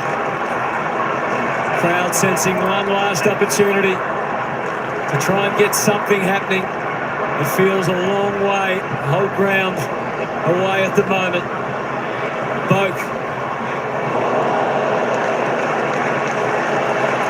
The aggression from Walters, not enough at this stage. And we're down to the last 2 minutes of this home and away season. Another big bump in there from Voss. End up Butters that time. Time and enemy of the team in purple. Knocked down by Burton, but it's away with Clark, who has got pace and time to run. He doesn't have many options forward, though. He just lofted it to space. And always to the advantage of Aaliyah. The delivery at times been poor. On the home side, Burton was there. Clark makes amends. Frederick had it knocked away. Sarong slipped over. Bergman was clean.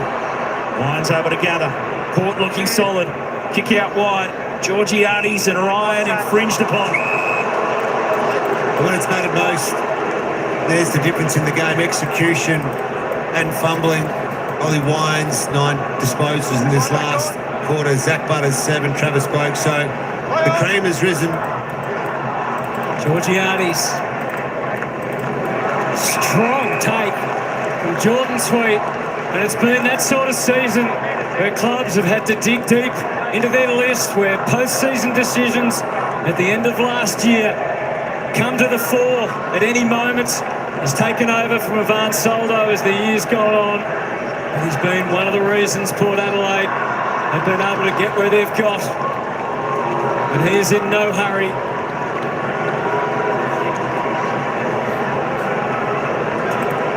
To the boos and the greater disappointment of the crowd, Sweet goes back and kicks the goal.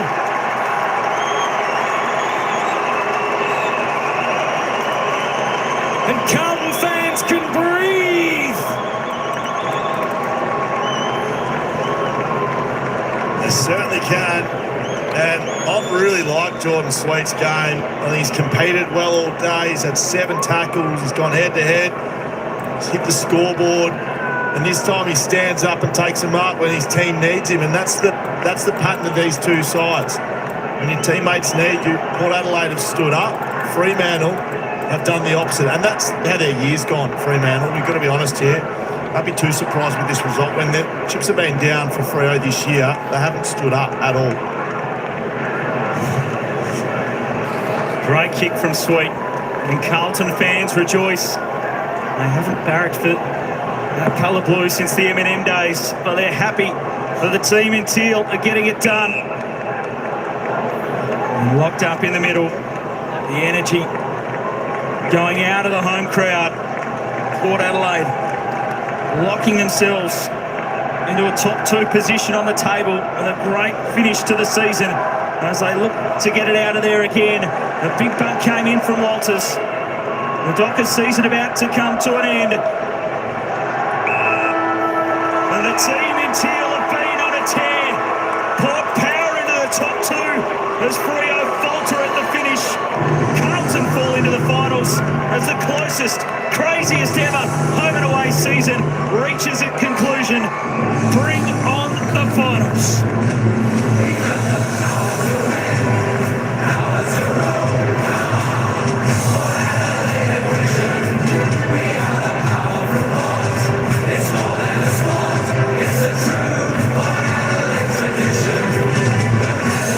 To be honest, I thought we'd get a kick after the siren, a kick after the season, perhaps, to decide it.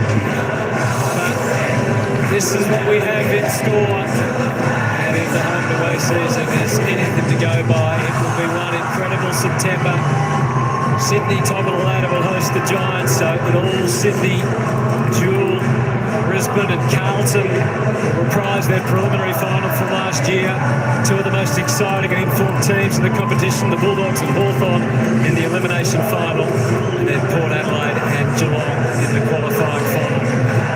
And on we go from there on the road to glory. Uncanny Kenny. You can't kill Kenny, Kath. No, you can't, and you can't kill Ollie Wines as well. Congratulations on winning game 250, and you've secured second spot. That looked like a final watching the game. How did it feel as a player? Yeah, it certainly was. Look, I don't even know the result of the Saints-Carlton game, so they kept that quiet from us because, you know, we just want to focus on the process and what we can control. But it seemed as though the Saints won. Well, from the atmosphere the Freo fans created, it was electric in here, and we knew that obviously Freo were playing for that spot. So yeah, we made a big point of it. This is the start of our finals campaign, and you know, we're a few troops down, but it's pleased to see us going to win. So you had no idea pre-game when all the Freo fans were going berserk. They had realised that Freo was still alive and could make finals if they won today. I think it was a plan by the coaches, I guess, not to tell us, just to ensure we focus on, you know, what we can control, and regardless of results going on before our game, we want to, you know, play the same way regardless. So you know, we weathered their storm, and I think we're really proud of that win. I just saw you embrace Jason Horne-Francis. He was immense again today. How incredible is he week in, week out, and such a lethal weapon for you heading into September? Yeah, he's a special human, not just footballer.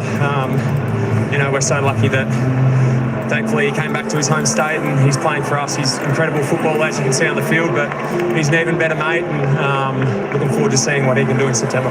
And he's just to our left here. He's got a nice smile on his face. How proud are you of the group for how you've performed for him in the last couple of months or so? Yeah, incredibly proud. We've always got Kenny's back. Obviously, we went through a couple of down games throughout the middle part of the season, but you know, we never lost faith in what the coaches were driving into us and what we were capable of. So pleasing to see the results. Another second place finish, home qualifying final, so bring on September. Now, you've been in the top four before, but out of all your 250 games in the AFL, Ollie, how well positioned do you think this group is for the premiership? Yeah, I think we're as good as we have been when we have had home qualifying finals. The opportunity's there. We had the opportunity in the past. It's time for us to grab that and take it. Finally, got any mates who support Carlton? Because you just did them a massive favour. Grew up a Carlton supporter, so there's a little soft side in my heart for them. So, yeah. Well, Blues fans are loving you now. Well done, Ollie. Congratulations on game 250. Thanks very much. Cheers. Well, it's a big win to Port Adelaide, and they now enter the September action as good a chance as any of the 8 teams playing finals. No joy for the Dockers. They're done and dusted. Their 2024 comes to an end, and there's nobody happier on the face of the planet right now than your average Carlton supporter who sat through a horrid afternoon, but all of a sudden they... How was that, folks? Alrighty. There we go. Port Adelaide got it done over the gallant Dockers, 13-9-87 of the Dockers, 9-13-67. As I said in the chat, I think it was more Fremantle Dockers lost it than Port winning it. I'll tell you what, I don't know what was on the ball, but it must have been like butter, because Fremantle, they just couldn't hold the ball. They fumbled. Just about everything. And they'll look at that game and they'll go, you know what, we should have actually tried to lower our eyes going into 50, look for leading targets instead of bombing the ball all the time. And, you know, I suppose that perceived pressure of Port Adelaide comes into play as well, which makes it a little bit difficult. I think that's what Fremantle actually need. They probably need some leaders in their side to sort of settle a team down and get them a little bit calm in situations. But that'll come through experience. And I think next year Freo should have a good year. But it was a shame for all the Freo fans there, I mean, that's the good thing when St Kilda beat Carlton. It kept Freo alive and it made this game exciting right down to the wire. And I had a lot of people on the edge of their seats, not just the Fremantle supporters, the Port Adelaide supporters, but also the Carlton supporters. I'm sure they're pretty happy right now. The Blue Baggers, Purple Rain, that's right. Blues, we're in, absolutely. Make Brisbane win next week, make Australia happy. From Russell, how you going? Hey, Joel, how you going? Anthony, good stuff. Addy G, commiserations with Freo, but yeah, the boys can probably take an extra few weeks off. They can join the Pies and go on holiday or something like that. Yeah, absolutely wrapped. I tell you what, it's a good feeling when you're, your side you're barracking for, or you need some other team to win to help you get in there, and you finally do, and you get in. It's a good feeling, but it's going to be pretty tough next week. We'll have a look at the other stuff in just a moment. Good job, Port. Now it's fine. Well, that's exactly right. Let's just have a look at the play disposals. We'll see who was best on ground or who got the most. That was Andrew Brayshaw for the Dockers. Unbelievable, unpredictable. It certainly is. Absolutely. I mean, that's a good thing about our game, isn't it? And can you imagine when the finals, when they come around and those teams play, who knows who's going to win?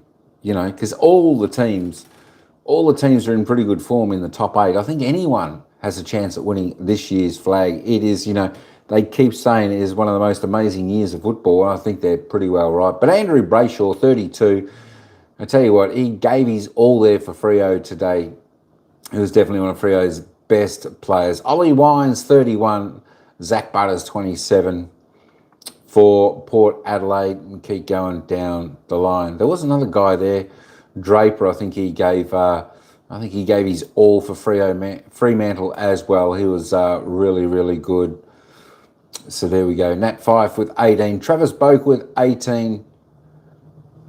As we just keep going down a little bit, and you can see your players' stats. See what they polled. See what they got. Willie Rioli wasn't too bad there for Port. Just the 8 disposals. But he was a little bit dangerous around the forward there. Causing havoc with his 6 kicks. He got 3 goals there for Port, which was vitally important. There are your stats for your players. It was the one I was looking for, Draper. I was just wondering how he... I don't know, I can't find him. Oh, maybe that's his... I'm just having a look. No.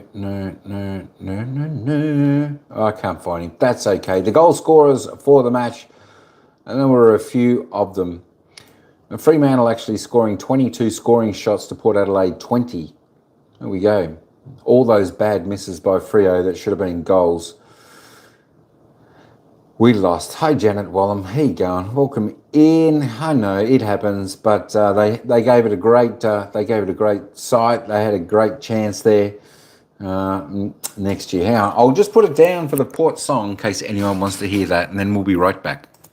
Come on, Port Adelaide, we are bound for Port. It's more than sport, it's the truth. Port Adelaide, we are top to the top. This year, the flag is out to the thing.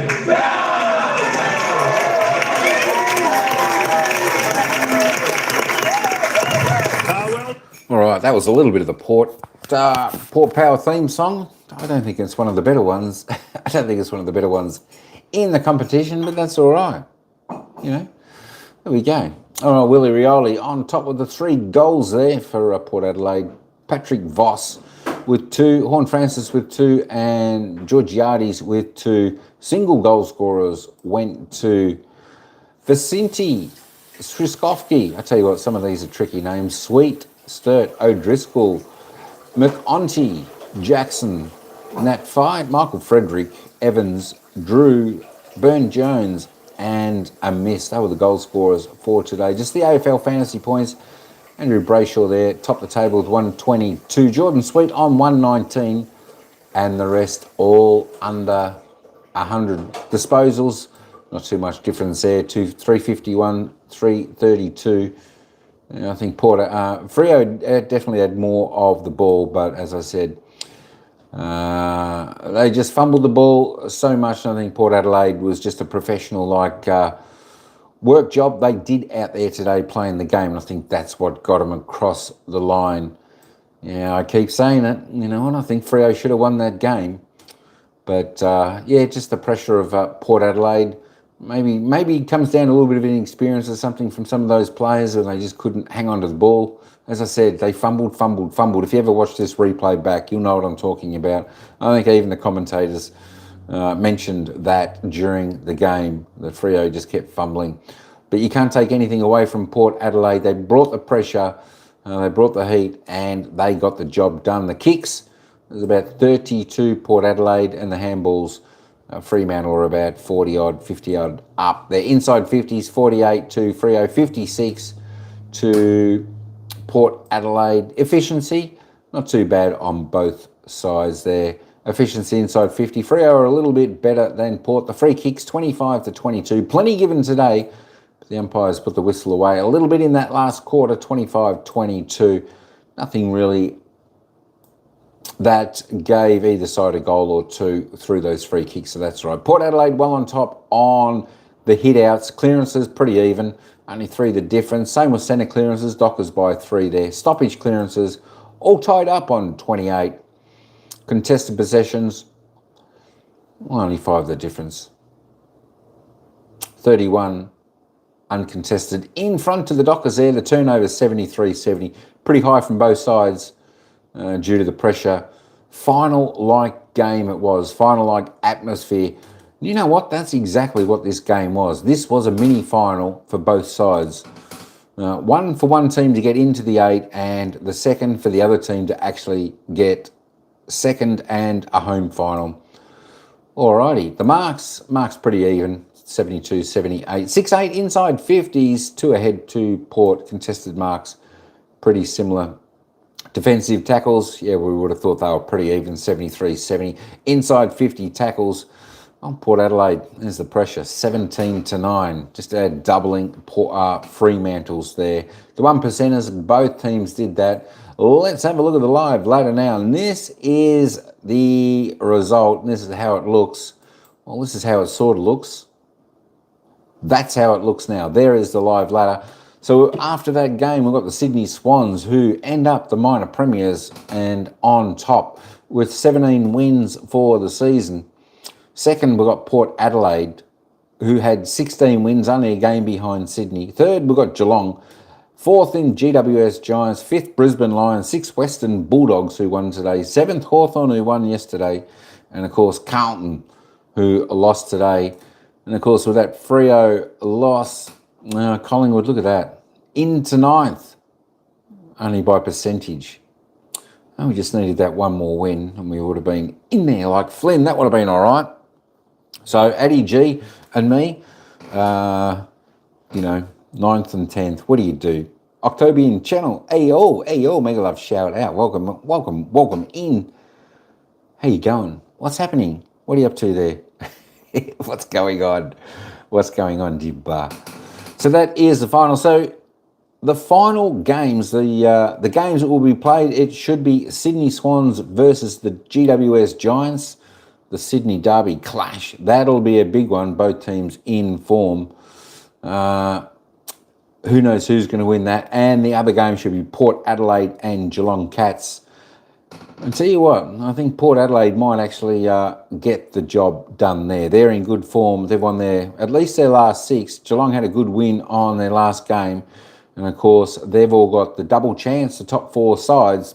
But, of course, Sydney Swans and Port Adelaide will host a home final.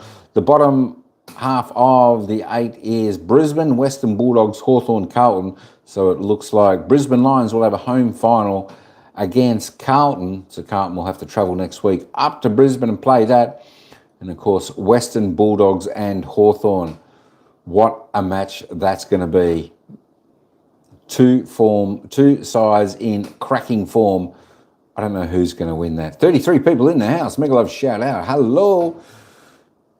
from October channel. Yeah, I think we got to, I think we had a few in there. I think we got to about 115 before in the house when the game was on. It was pretty close.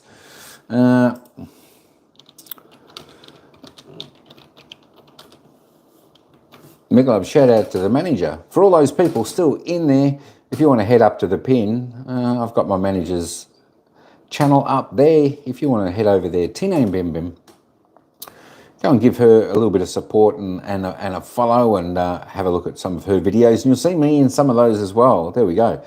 Let's Bark and Wolf Doggies fans. Woof, woof, there we go. Well, I'll tell you what, that's going to be an incredible game. I'm not sure of the times of the games for next week, but I'm sure they'll have a Friday, a couple of Saturday games. I'm not sure when the games will be. I think they were talking about maybe a Thursday night game. I'm not sure. I think about 8 a.m. tomorrow morning.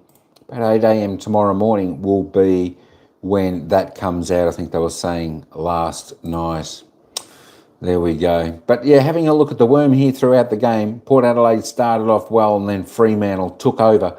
Fremantle were in front until about 3/4 of the way through that second quarter. Then Port Adelaide put on those fast couple of goals.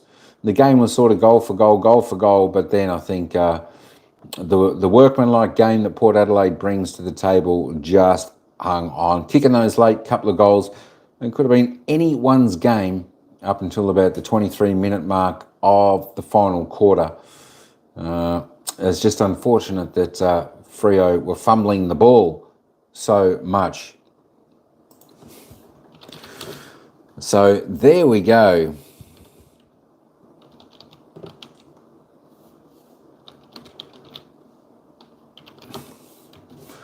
There we go. So that's about all we've got for tonight, folks. Unless anyone wants to say anything. Oh, we did have the poll, actually. We did have the poll. I think did I stop the poll? Oh, end the poll. We did have the poll, and I think we had about 152 votes in for the poll today for this game, and the Fremantle Dockers were at 54%, Port Adelaide at 45%, and the other one missing percent, well, that just goes to everyone. I think maybe that 1%'s a draw, but there we go. It was close again in the poll, 54% to 45% from 152 votes. And that just shows you how tight some of these games are. We just can't decide which team's going to win. But it was all fun getting in there. Everyone in the game, listening to the game, cheering your favourite team along, or the team you wanted to win, or the team you wanted to lose, was all good stuff. Appreciate everyone coming in. Keeping the chat alive, enjoying the game, talking with each other. That's always good, always welcome here. And we love to do that there. But there we go, Santa all. But the Doggies, I'll tell you what is going to be the, hey, Avery, how you going? Welcome in. Sorry I joined late. That's okay, no worries. This is my third game for the day. This is my third and last game for the day, and we'll be back next week for the finals, which should be fantastic. I'm just looking at the finals for next week. The finals are Sydney and the Giants, Port Adelaide Geelong, Brisbane Carlton, and Western Bulldogs Hawthorn. What do you think, folks? What is the best game that's going to be there? I really don't. You know what? I'm half thinking it could be Western Bulldogs and Hawthorn. Could be the best game of the opening round of the finals next week. That is really going to... You reckon Port Cats? You love how we're third. That's it. You are third. You had a good win. You had a good win too. The Catters to stay third. I'm not sure whether you'd prefer to play Port Adelaide or the Swans. I really don't know. Both hard. I think Geelong have got a reasonable good record over there in Adelaide. So it should be just a good, nice road trip over there. Shouldn't be too bad for the Cats going over to Port Adelaide. But Sydney and the GWS Giants, they're probably lucky. They don't really have to travel. Brisbane Carlton is probably the only one that really got a big travel to Brisbane, and of course Geelong over to Port Adelaide. If they get a flag, I will be bloody happy. I would be too. You know what? And I was happy last year when the Magpies won a flag. Yeah, we were super duper happy with the Magpies. Still, You know, the Pies are reigning premiers until someone wins it, but it should be fantastic. Looking forward to the finals coming up I think next week they actually have a week off, and then the men's finals are the week after that is when the finals start. That's what I'm on the understanding. But I think the AFLW starts up next week, I am under the impressions of, and that's the Women's Football League, AFL Women's Football League. So if there's a game or two on next week, maybe I'll cover one of those. That could be okay. Can you do a poker stream? Yeah, I can do a poker stream, but probably not tonight. Probably not tonight. I'll probably need just to rest after doing this. I think we've been going now for about 8.5 hours on the live throughout the 3 games. If we join them all together, so it was a long one. It was a long one today, but we've only got a little bit left. We've got the finals coming up. And then footy season will be over not too far away. But as I said, the AFLW, the Women's League, will be starting up, I think, next week. And I think that goes for maybe about 10 to 12 weeks, somewhere like that. So if that's being televised on KO, then I can bring that and bring the call of the commentators through on that league, which would be pretty good for all the girls out there who who love their footy and who would love to play a little bit of footy. You know, it's just not just for the men, the football, but also for the women. They've got a league as well, and they do quite well, do the women in their football league. So hopefully they cover a couple of those games next weekend. I might be able to cover a couple of them for everybody out there. And of course, the following week will be the first week of the finals of the men's AFL football. It should be an absolute ripper. But yeah, thanks everybody for coming in. It was just, we had a lot of people coming in today. It was just fantastic. Thanks, and commiserations, Addy G, and all the other Freo supporters. And of course, good on you, Albert, for coming in, and Ryan, and Adrian, and Larry, and Paul. Thanks all for coming in. Chris, Nathan, good stuff. We had plenty of others coming in. We had Cam coming in. We had Anthony come in. Cam came in. Jason came in. I tell you what, we had lots of people in there today. Felicity Tucker came in. Thanks, Felicity, for coming in. Appreciate that. Creeker was in there. Good stuff, Creeker. Good on you, Will. Thanks for coming in. Squire, stay hunky. Always comes in. Say good day. Fidget. There we go. Unlucky Fidget, Freo supporter with Addy. Next year. Purple Rain, happy there. Carlton supporter. Mini Cookie, there we go. That's a good name, Mini Cookie, isn't it? Emmy was in there today. We had lots of others there. Zion James was in there today also. Came to say g'day throughout the call. Kathy Baggett was in there. Thanks, Kathy, for dropping on by. Aishin was in there. Good stuff. Albert was in there also. Try and give a shout out to all the ones I can see. I just run up a little bit. Joel's Choice was in there. Thanks, Joel, for dropping on in. Russell was there. Thanks, Russell. He's a Brisbane supporter, hoping for Brisbane to come on in. Octoberian Channel, thanks for coming in late. And of course, Avery, thanks for popping in here late. And of course, always a big thanks to my manager, Tinine Bim Bim. Thanks so much, Dave. Appreciate you coming in, as always. Hey, Ryan, hey, you going live from Avery? You going live, says Avery. There we go, we'll see. If Geelong win both flags, I'll be crying tears of joy. Actually, the reserves teams, I'm not sure where they're sitting on the reserves team at the moment. I haven't actually checked the reserves or followed the reserves this year. That's something I normally do, because I actually do go out and watch the reserves play, but I haven't done that for quite some time. So yeah, maybe next season I'll get out to the reserves and I don't know, maybe I could do a live stream from out there. That'd be all right. That actually wouldn't be too bad. That'd be a good idea. Yes, I'll do a silent live stream. How you can do a silent live stream, Ryan? There we go. All good stuff. Avery was just asking. You never know. We might get the manager to do a live or multitask, or I don't know, maybe we can do one on the other one and try and find some diamonds there, Lang. We can try and find some diamonds. I've been searching all day for diamonds. All right, folks. I tell you what, I'm just about all talked out. I'm just about all talked out after this. I tell you what. But thanks for everyone for coming in. Super appreciate it. Another good game here. Another good game here. Of course, let me just have a look. Let's just recap the winners for the final round. Round 24 here. And of course, the winners this round were Collingwood over Melbourne. Hawthorn won over North Melbourne. It was Geelong defeating West Coast Eagles. The Gold Coast Suns, they defeated Richmond this week.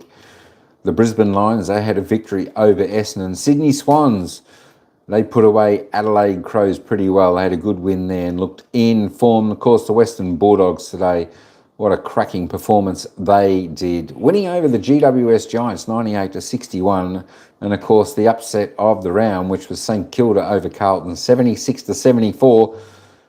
But luckily for all those Blues supporters, it was Port Adelaide in this match, 13-9-87, defeating the hometown heroes of the Fremantle Dockers 9-13-67. And that kept the Blue Baggers in the finals. In the final, Santa all, there we go. All right, folks, that's all I've got for this one. I'll just keep the scoreboard up for another couple of minutes, just in case. What are you shy for? Hey, Octoberian Channel, Teen Bim Bim. What are you shy for? Don't be shy. Don't be shy. Don't be shy. You're the manager. You can't afford to be shy. You can't afford to be shy. Don't forget, everyone, head to the pin. Go and support the channel, Teen Bim Bim. That's my manager. She's a rock star. Yeah, a lot of fun. So make sure you do that as well. And don't forget to hit the like on the way out of this live. That'd be most appreciated for everyone. And thanks still for the 19 viewers still in their house. I appreciate that. And yeah, I think I will stop. Oh, you have already. Thanks, Avery. Good stuff. Good stuff. Yeah, I think this one got a few likes. This game, I think we got about 26 likes on this live, so that wasn't too bad. And thanks to around about the 1,800 viewers that came on in to watch the game. Appreciate that. Hey, Will Gibson. Hey, mate, do you have a favourite theme song, excluding Collingwood? That's a good question. That's a good question. You know what? Essendon isn't too bad, but then again, I don't mind. I don't mind West Coast. Where the Eagles, the West Coast Eagles, or Western. See the Bombers fly up to win the premiership flag. So that's not too bad. I don't mind though. I don't mind those two. But I don't think Port's. I actually don't think Port or Fremantle or even GWS Giants theme song are that good. But I don't know. Maybe it's difficult to create a theme song for the club. I don't know. Maybe we're just used to the old theme songs of the old VFL clubs, and it's a little bit different to the interstate clubs that have come in. I think, how long have the interstate sides been in for? Maybe 30 years or so. So they've been in a while now, the AFL. But you like the Doggies or the Gold Coast? I can't remember the Gold Coast. I can't even remember the Doggies, actually. Can you believe it? I can't even remember the Doggies. And we probably listened to the Doggies theme song only a few hours ago after the game. After the game, we would have done it. Bye, guys. Ciao for now. Thanks, Octoberian Channel. Thanks, Tina. Appreciate that.